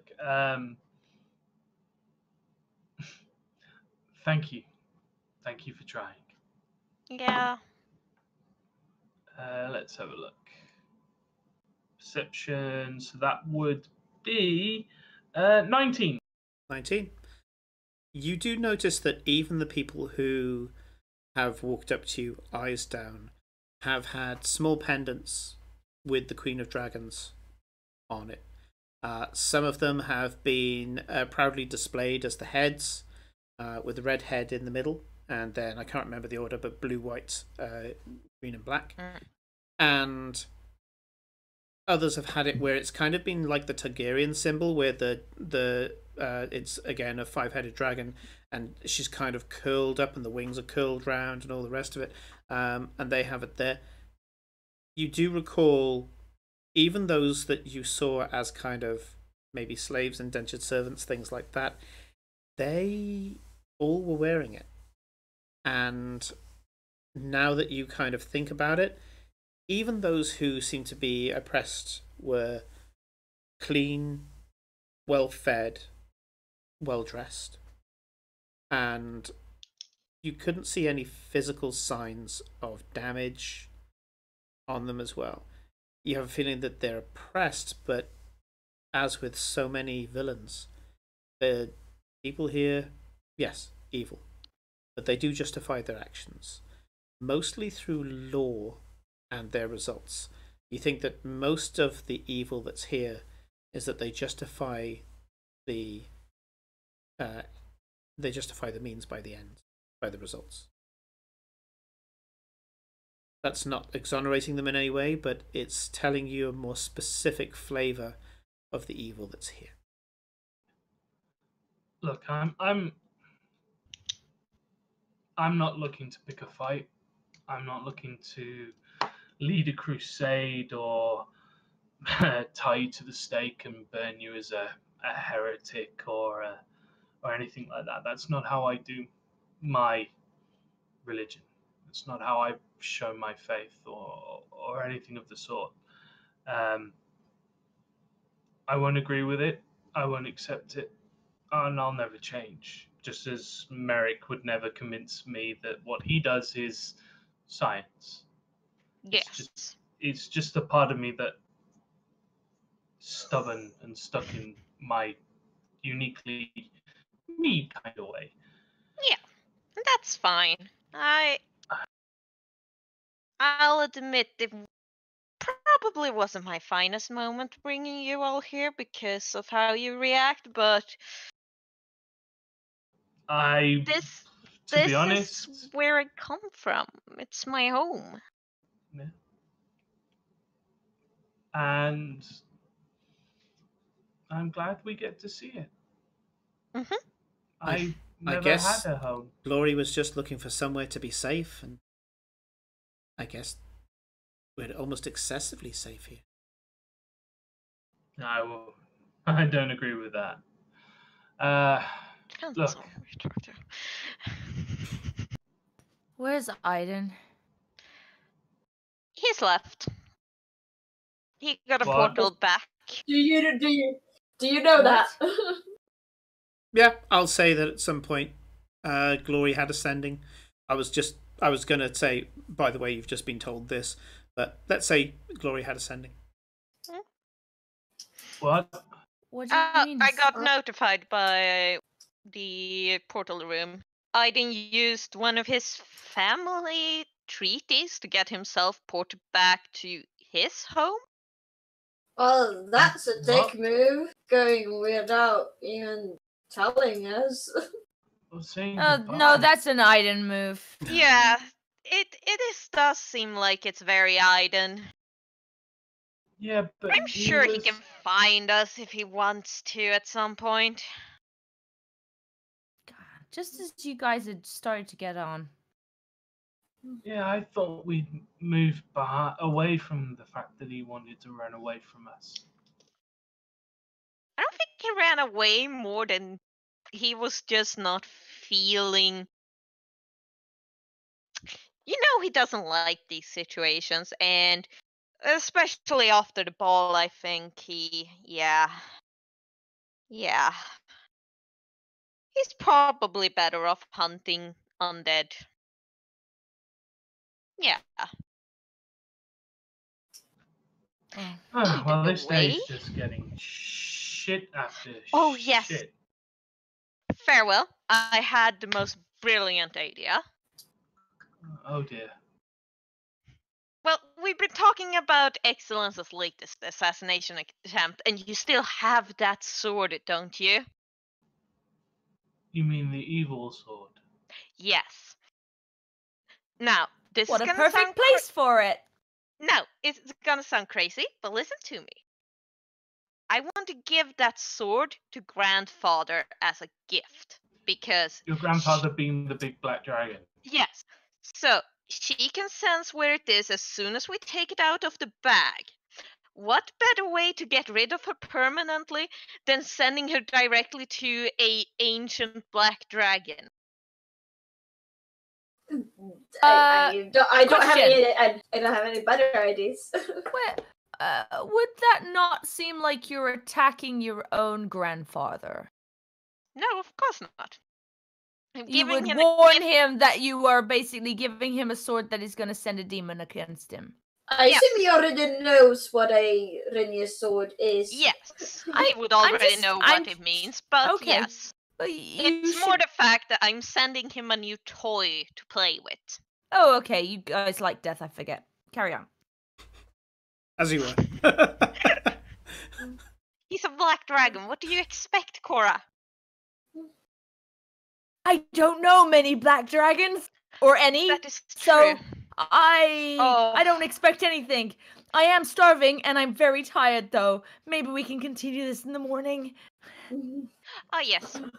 Oh, and I'm probably gonna have some weird dream that's gonna take me somewhere else. I'm not having a good time right now. Eclipse goes and gives Cora a hug Help this you time. sleep. Cora. Cora, being small we as she have a is, tea she gets house inundated with wet cat. I tried to go under the water and then I'm smothered by a cat again. Yeah, Cora, I can get one of the servants to run to my favorite tea brewery. They have this lovely chamomile. I'm sure it could help you sleep. No, this sleeping No. is not. Yeah. It's complicated. So we want coffee instead, so she stays up. No, I'm tired. I don't really care anymore. I mean, I'm just expecting more mayhem, but I am tired, and I am hungry, and Okay. Yes. I don't know anymore. Sleep. Well, it will be a long day tomorrow. So. By the way, are we in different time zones, Simon? Yes. Or do we have time zones in Lullaria? So time zones and weather patterns are based on magic and not on geology here. The Earth is flat. Geology and metrology. Metrology here. Is it metrology?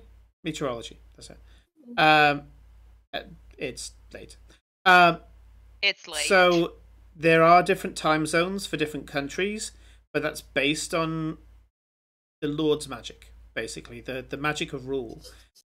How each realm in Ilaria works is based on its identity as a country, the leader of that country, the convocation in Scalra, the High King in Meridia, the Empress in Vardencourt, the princes in Cantum, all of that lot. So that tailors what kind of weather they have, and also the time zone as well. People just know that as they travel between countries, sometimes the day goes faster or the day gets longer, depending. It's just something that's always been accepted in Ilaria. It's normal to you guys. So you're thinking, well, Not okay, Not that many of don't know what the difference them is. have been outside of their own city Yeah. / home country. Exactly, but Yes. those who have travelled just accept it as something that happens. But I can tell you that Scalra and Vardencore are pretty much on the same time, give or take an hour. Yeah, because it's. Mhm. Yeah, their position doesn't matter. How far they are from each other Okay. doesn't matter. It's all magic. Time zones even are magic. Well done. Even more Don't so have to since. explain it. Wizard did it. Well, Yes, Wizard did you'd it. be surprised how accurate you are, Nick. The part of history in Illyria where chronomancy got outlawed by both the good gods and the evil gods. So that's one class that I do not allow to be played in Illyria is Wizard subclass Chronomancer. It's not allowed in Illyria. It's the only one I ban. And the only race I ban is Revenant. Glory, you can have the sword. I trust you. I have to start trusting you. Because if I don't, what the fuck have I been doing for the last month and a bit? So I trust you. That I is trust that very you true. have our best intentions and that you will not do anything that will cause us any harm. I do have a request from everybody, though, if you don't mind. I think when we were just before we got up in the corridor, we got a load of things. Yes. And I saw we got some metal, and I was wondering if I could have some of it so I can make. Oh yes. I was gonna talk about that too. Oh, I totally forgot. We got some mithril amongst the stuff from what I saw. So, yes. So let gonna- Ferman finish. Let Ferman finish what sorry. he was saying. Thank you. I was wondering if I could have some of it because I kind of need a new shield. And Fella points over to the poor shield that's in the corner that genuinely looks like it's had the shit kicked out of it because it's been blown up, smashed, stabbed, crashed, demons. You know, like his armor looks a mess anyway, but he knows it's magical and that'll buff out. The shield is not magical. It looks better. You know, it's had better days, and it's like, and he sort of goes, I think I just need something that's. If I'm going to be targeted by something like this, because I'm not convinced it's dead, or at least if it's dead on this plane, it's gone back to its other plane. It'll be back, and I could really do with something that can take a bit of punishment. I was actually gonna suggest we make you an armor as well out of it.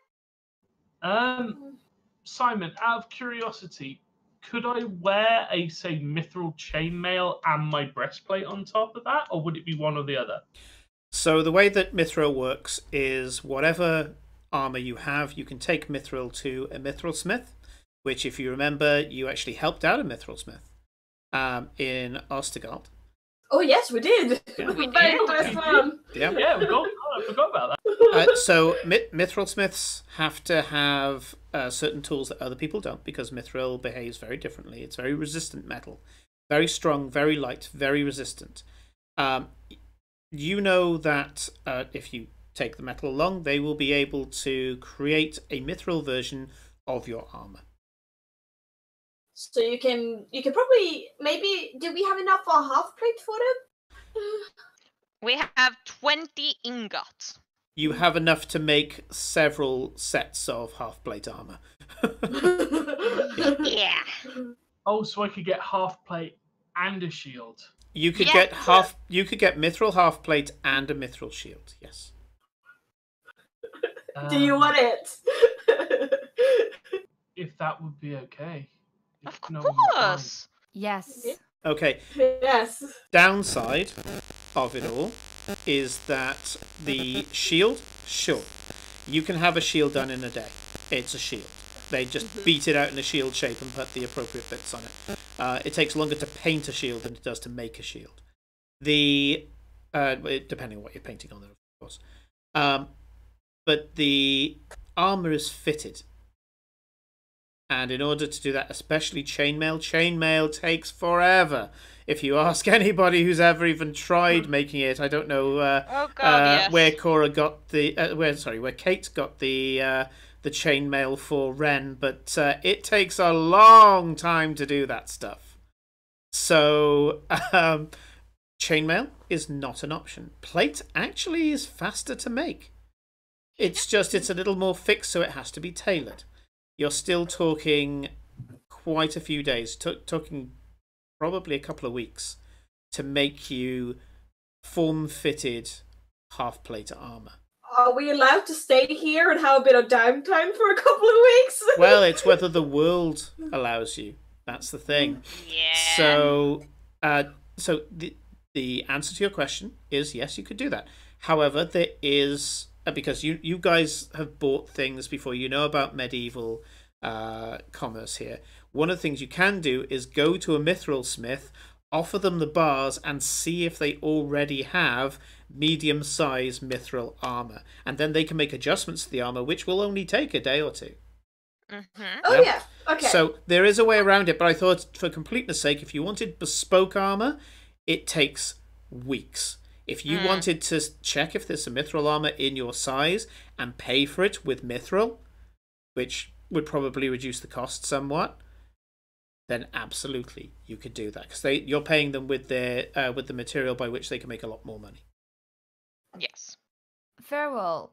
Is mithril going to be the best thing? I mean, what do they have here, Glory? I mean, you're a place of fashion and of richness. There must be good armor. We are in the region of Atal'Zaran, and it is divided up into different districts or cities depending on the purpose of them. So, to the northeast, we have the city of craftsmanship, where we have both jewelers and the mines. So, everything sourced from there is amongst the best you can get, well, in the world.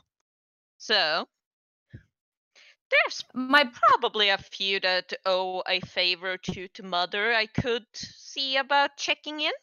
Well, I'm just thinking while we're here, the one thing that we're gonna need when we go back is protection, because everyone wants a head. So indeed, if we don't have, oh no, we do have some money now because we grabbed a load of stuff. We could sell a bunch of the stuff. But also, we got all these bolts of fabric and things. Can we sell them somewhere here and get some money and then buy some items? Well, enchanted cloth, I would suggest we make more resilient armor for the rest of us out of. Well, I wear leather, so I don't think the cloth would do very well for me. Can you just... Weird question. Do dragons shed their scales? Probably. What do you say, Simon? Sheddings are different to actual dragon scales. Sheddings is the top epithelial layer that has, become brittle and sloughed off into little brittle pieces. No, if you want dragon armor, you got to kill yourself a dragon. Yeah? Okay, we can't get dragon armor. Let's talk about your options. So, mithril armor has two qualities. First of all, if it would normally impose disadvantage to stealth, mithril armor doesn't impose disadvantage to stealth. Which is very good. It also eliminates any strength requirement for the metal. So if you are not strong enough, if you don't have a high enough strength score to wear full plate armor, you can still wear full plate mithril armor because it weighs nothing. Also, so I could technically, and hear me out, even though and this will be the question I'm interested in. As a grave cleric, I don't get the the heavy armor proficiency. Right. Could I wear mithril plate? Mithril plate, it would have to be mastercrafted in a particular way, but there is a way of effectively making mastercrafted half plate armor that acts like plate mail. There's high craftsmanship and master crafting that will increase the AC. So yes, it's still medium armor, but it's got a ridiculously high value. Would is Apparently, did you say mithril is just mithril is medium? only a common. It's what? It's just uncommon. No, mithril can be any. I'm looking here. If I can say, Simon, because I was looking at different types of armor that we might be able to get. But it seems like most mithril isn't that rare. It's fairly rare, but not that rare. So, but it's mostly almost made of metal can be missed. You can't have leather mithril armor. No, but like my armor says light armor, but can you add some mithril to it to, like, because I don't have any strength, but if it doesn't require strength, This is where we deviate from D&D rules to Illyrian rules, so my setting. So sure. The answer is yes. Okay, so mithril has a number of extra properties in Illyria. So there's bonuses for having mithril weapons, and there's bonuses for having mithril armor, and there are certain armors that you won't find in the player's handbook and things like that. So first of all, yes, there is a form of light plate. Yeah, so it is lighter than medium plate. It is a form of light armor, and the way that it works is that if you use mithril for this ends, it's better than studded armor. It is incredibly rare because of the craftsmanship regarding it. Corinne's correct. It is an uncommon item to get base level mithril items. Saying that, it's uncommon for heroes, not for the guy in the street. You will never find any mithril in Freetown unless they're bootlegging it. They will sell it. They will not use it because what the hell do they need mithril for? They're hardy people. They will just make sure they have something that is serviceable, that isn't going to get you stabbed and robbed for wearing it. Yeah. Heroes, yes, it's fairly uncommon. Mithril is a known metal. It's not as hard to get hold of like Titan steel or things like that, or adamantine. It is on the more common edge of rare, which is why it's uncommon. So things that you can get, there are certain very light plates. There's decorative plate as well that you can get that will give certain advantages to things like charisma, style, initiative, things along those lines. So if you wanted something that was incredibly stylish and it looks more like clothing but actually acts like a miniature version of plate mail, but light plate mail, so it's not going to go hugely high, because what will happen is that you'll still apply your dex modifier on top. It's just a little bit better than what's the word? It's just a little bit better than studded armor, but it does convey extra protections against certain damage types. So what mithril does is it allows augmentation because it is partially magical. So to give you an example, you can have mithril armor that will give you resistance to bashing damage because it's hard plated in the places where it needs to be. Or maybe you can have it so that it protects the midriff, and it'll give you and other places that are particularly prone to slashing damage. So it will have slashing damage. This will normally be non-magical slashing damage, but if you're in the habit of being attacked by beasts and things like that that use claws and horns and tails and things like that, it can be a really good investment. With regard to weapons, normally mithril, because of how light it is and how it's partially magical, so it keeps its edge, it retains its ability to be used with regard to dex rather than strength. So you can make certain finesse weapons that are otherwise not finesse. You can make other such weapons where they benefit from quick strike. So, for example, if you are wielding this weapon, you can get a bonus to your initiative score. And because you're using it, because you're not swinging it with as much, and it immediately swings because it doesn't require much strength to swing the weight, you could get a weapon that gives you +2, +3, +4 initiative. There's lots of things you can do with the Mithril. I'll give those as possibilities now. It's mostly a creative exercise.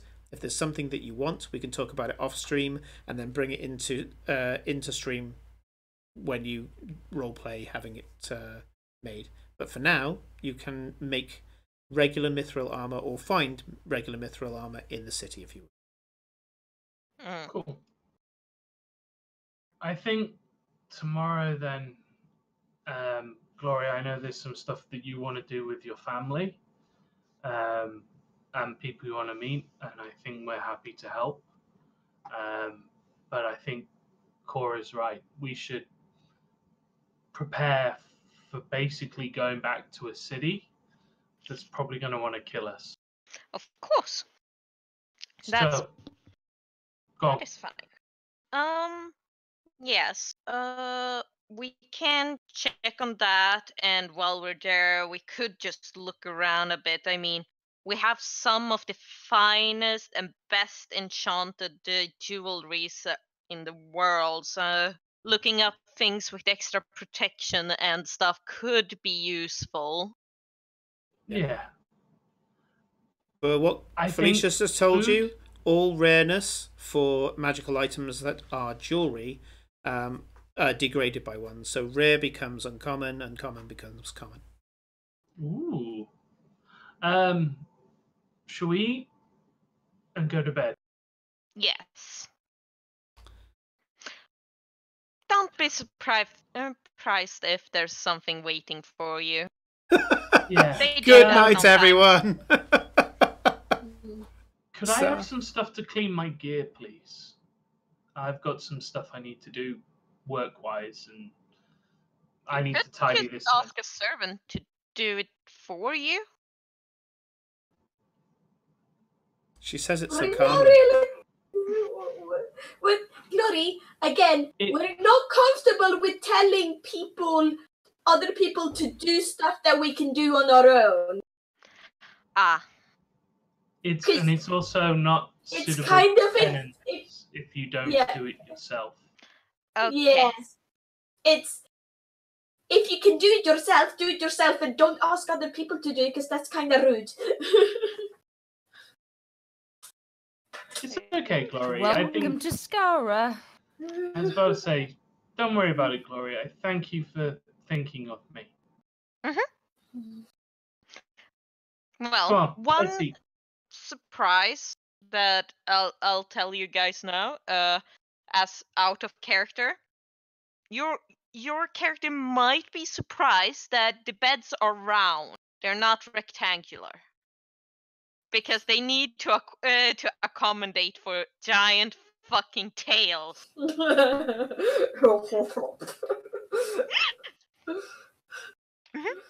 You press a button, it starts rotating. There's a disco ball. It's a whole thing. Yeah, baby! There's also a button that you press and it's Massage. Like a disco ball drops out the ceiling, and all the lights dim. Turns out it's not a mattress; it's a waterbed. Yeah, baby. I'm so glad you got the Sure, you can get reference. one of those. So, Cora is creeping out of the pool. Well, not creeping out. She's not doing it sneakily or anything. She's just like, right. sure. I'm getting it. You all get out of the pool and you eat. The food is wonderful, and yeah, you head up to your rooms. Glory arranges for a member of the staff to provide you with the cleaning materials that you need. Farewell. There are several polishes, several brushes, and different grades of cloth. You have a feeling that these guys know how to polish, and so they give you all the various bits and pieces that you need, and you head up to your rooms. So I'll tell you in order the different things that happens, and I think this will be a good round off for the session. So first, let's get it out the way. Glory enters the room, and on her bed are 3 different women. Each one is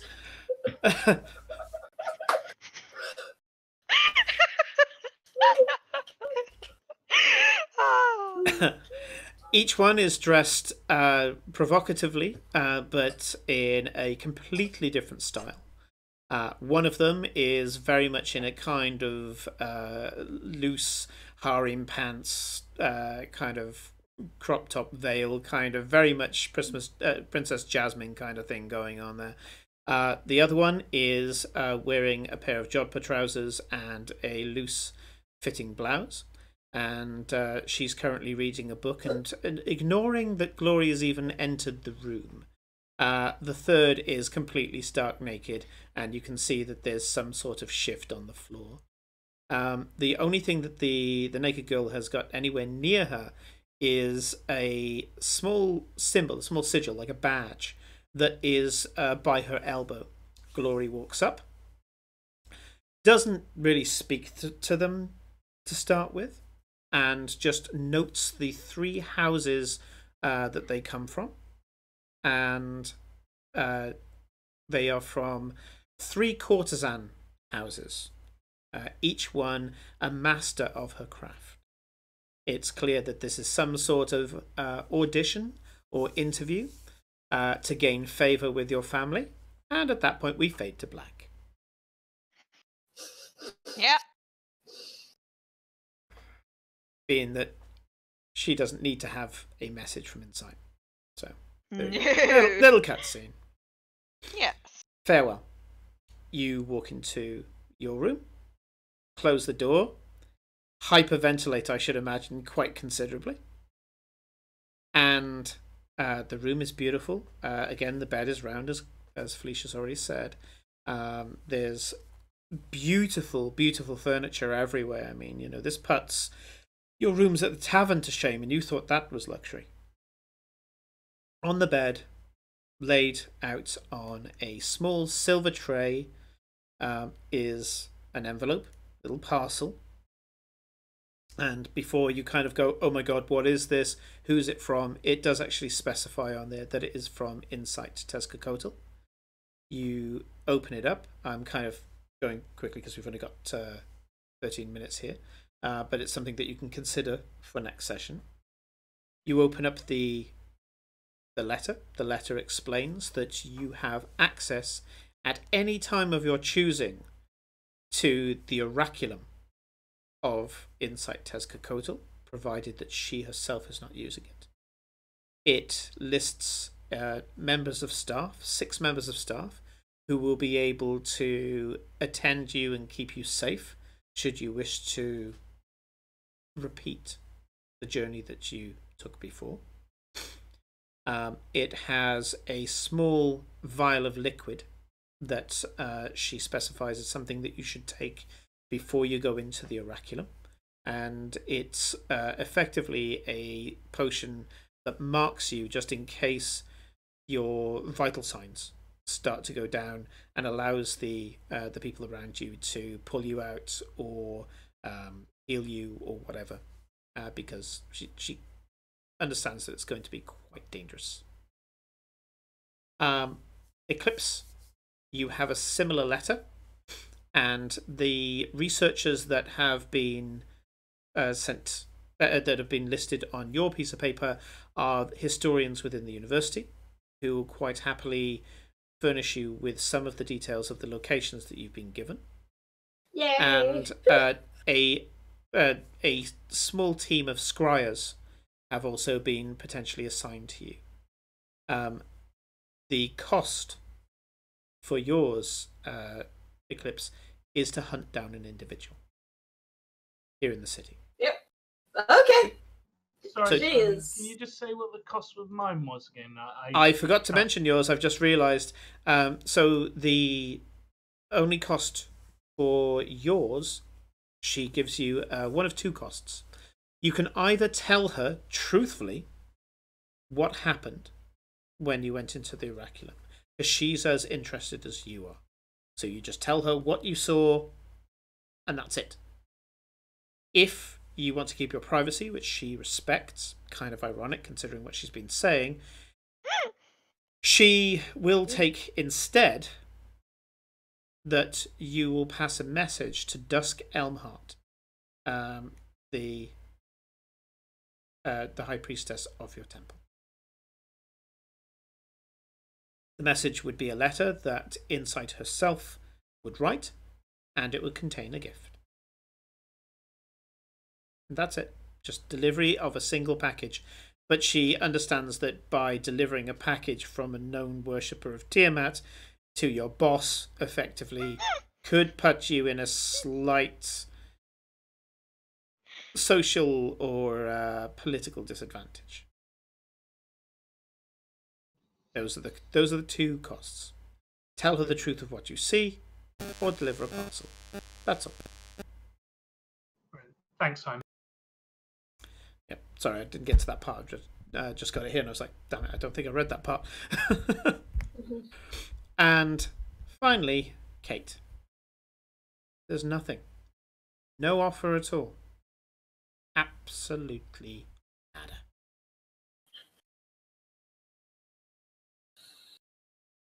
I searched the whole room, not for an offer. I'm looking for anything, everything. I ask Eowyn to do the same. Sure. I'm very suspicious of this room. I will roll for Eowyn. Anything. Give me an investigation check.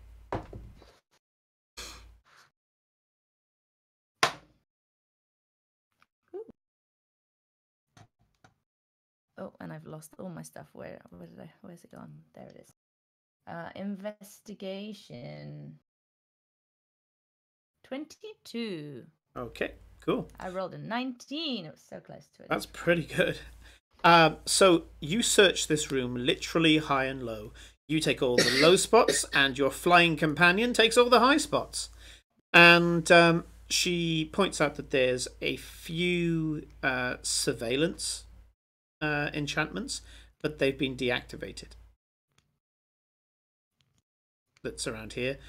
You ferret out all the drawers behind things. There's a disturbing lack of dust even behind the furniture. You have a feeling that they clean this place too within an inch of its life. At 22, you do find a secret compartment in the bed, but there's nothing in it. You can see that there's a scratched on the inside of the secret compartment is a set of numbers that's been scratched in there, and they don't seem to mean anything. They're just numbers that have been written or scratched in. Can I write them down though? Absolutely. You have written down some random numbers. Oh, okay. You're not going to give me the random numbers. Fine. I could, but they have no meaning. Sure. Yeah. So you look into the drawers. There's a few bits about it as well. You notice that as you pull out each drawer, it has a boxed off section at the end, so that when you put the drawer in, there's about 2 inches worth of gap at the back. You have a feeling that this is once again a culture that is accustomed to hiding things. And once you've discovered that, you pull everything out and are disappointed to find nothing. Nothing hidden, no secret messages, no kind of lost items from plots far gone, and all the rest of it. The sheets are beautiful. The beds are wonderful. Really lovely. You look under the bed, and again, perfectly pristine and clean. And the only thing that's under the bed is the stuff that you would find under the bed in an affluent house in medieval times. So you've got the gazunder and a few other things, but that's about it. Yeah. Okay. Cool. I will. I'm gonna just take off my bag, but I'm going to just sleep hugging it, and I'm not really gonna get undressed properly. Okay. Yeah.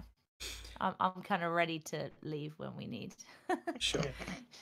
She's not predicting a pleasant night. As I say, Farewell will settle himself down on the floor next to a wall. Mm-hmm. Start going over his kit, and will probably sleep down on the floor, as he, just like in the back in the tavern, finds it too comfortable and can't sleep properly. He's not used to it, even now. Okay. Eclipse, in your room, as Farewell is is cleaning his kit and all the rest of it. There is one thing that happens to you, Eclipse, and that is there's a little kind of tapping at your door, and you can see that a thin, I mean, we're talking like ribbon thin, winged snake is tapping at the door and at the window, sorry. And as you get close to it, it starts to kind of writhe against the window, almost like a cat doing head boops. I opened the window. A rather friendly flying snake flies into your room, and it seems quite young. You think it's maybe like a year old, and it flies around the room. It curls up on your bed. It comes up and investigates you. It tries to get in your clothing, which is a little bit weird. It's just kind of, it's a bit confused by the fur, and so it's just having a ferret. It seems like quite a nice little creature, but other than that, nothing else happens for the night. I will spend an hour getting my familiar back. Absolutely. Athena. Yep. Marcus. Yep. So you do the whole kind of Macarena and maracas and all the ritual components of getting your creature back. Recently my player character version of Merrick had to do a repeated rhyme for an hour to get his bat back. So you do that, and Athena just kind of pops into existence next to you, and she says, "My apologies." No worries. If you could, as you don't really sleep, but if you could just keep an extra eye out while I sleep, that would be great. Also, I made a new friend, this little snake thing here. You can play with him if you want. It looks not with disdain, but just complete indifference to the snake, and says, "I shall keep a watch. Good night, mistress." Good night. And this is where we finish off with Cora. Sleep finds you as you're fully dressed and huddled, clutching onto your bag on what I'm sure is a wasted opportunity on one of the most comfortable beds you've ever felt. And sleep finds you, or exhaustion finds you, or maybe exasperation finds you, but something finds you, and you slip into unconsciousness. The last kind of thoughts that you have are slight trepidation with the stuff that you've been told by Awen. And you find yourself kind of trying to lucid dream. Kind of, they're saying, "Please, I need rest. Just rest. That's all I need is just rest." And you have a sensation that you're probably not going to remember the dream in the morning. And you wake up to find yourself, I'm trying not to sneeze, sorry. You wake up, not wake up, you suddenly realize that you're in the countryside. You're watching a beautiful lake.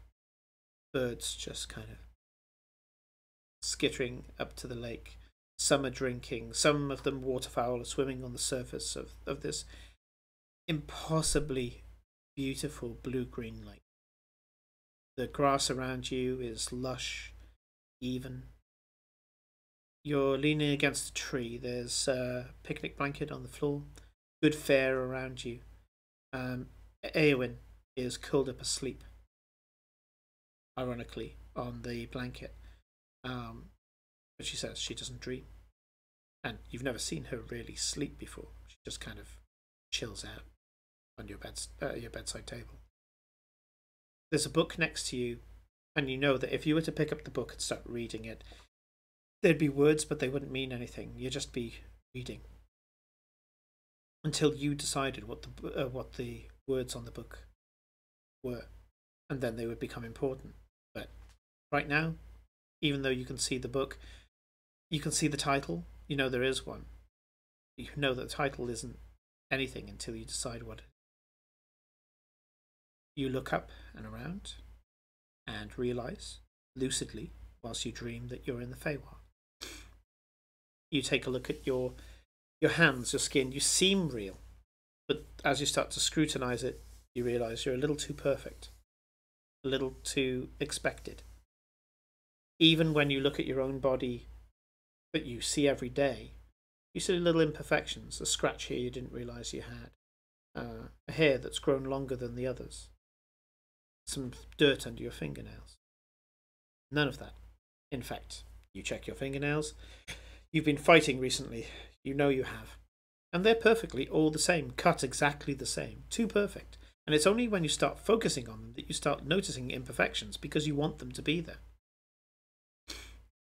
You start looking round, just darting your head over your shoulder to see if this place reacts to you. And it does.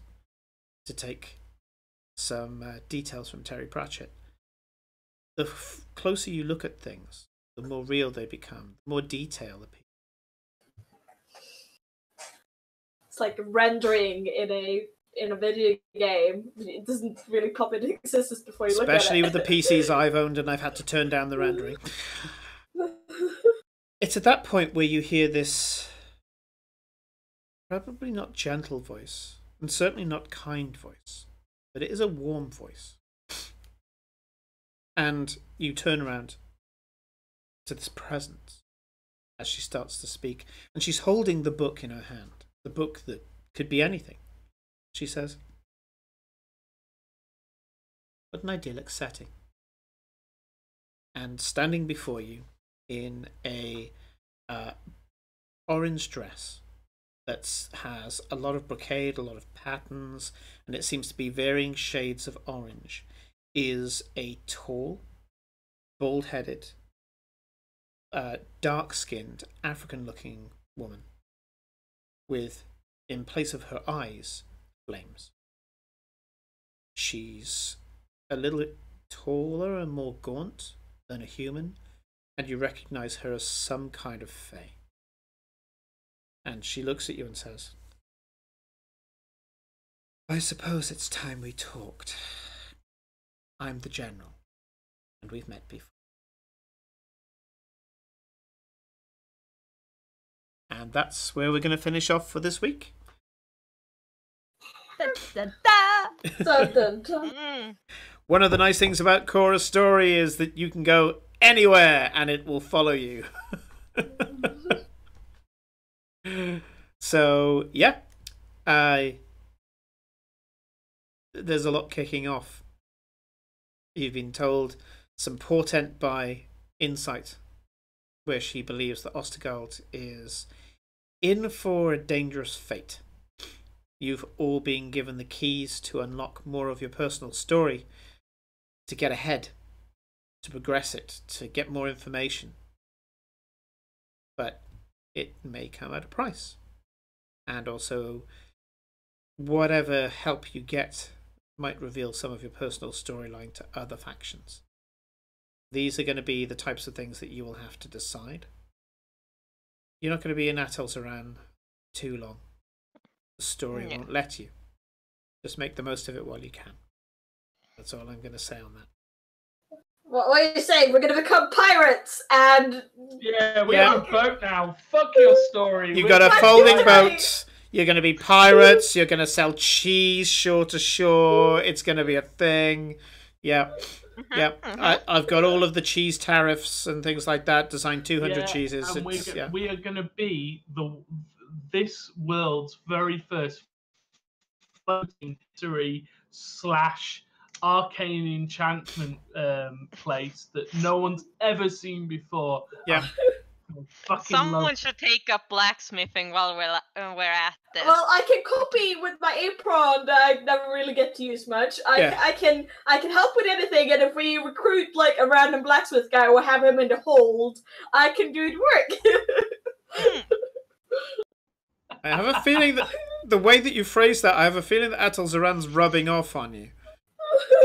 That's good. Okay, well, this is going to require investigations, but for our viewers, thank you very much for watching this now recorded episode, as they are going to be going forward, of Chaotic Neutral.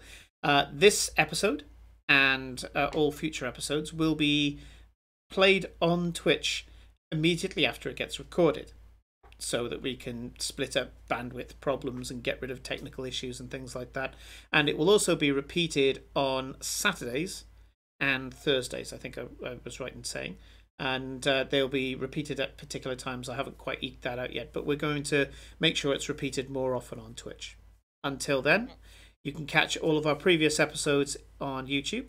Thank you very much. Take care of yourselves out there. We love you very much, and we'll see you next week. Good night. Bye. Bye.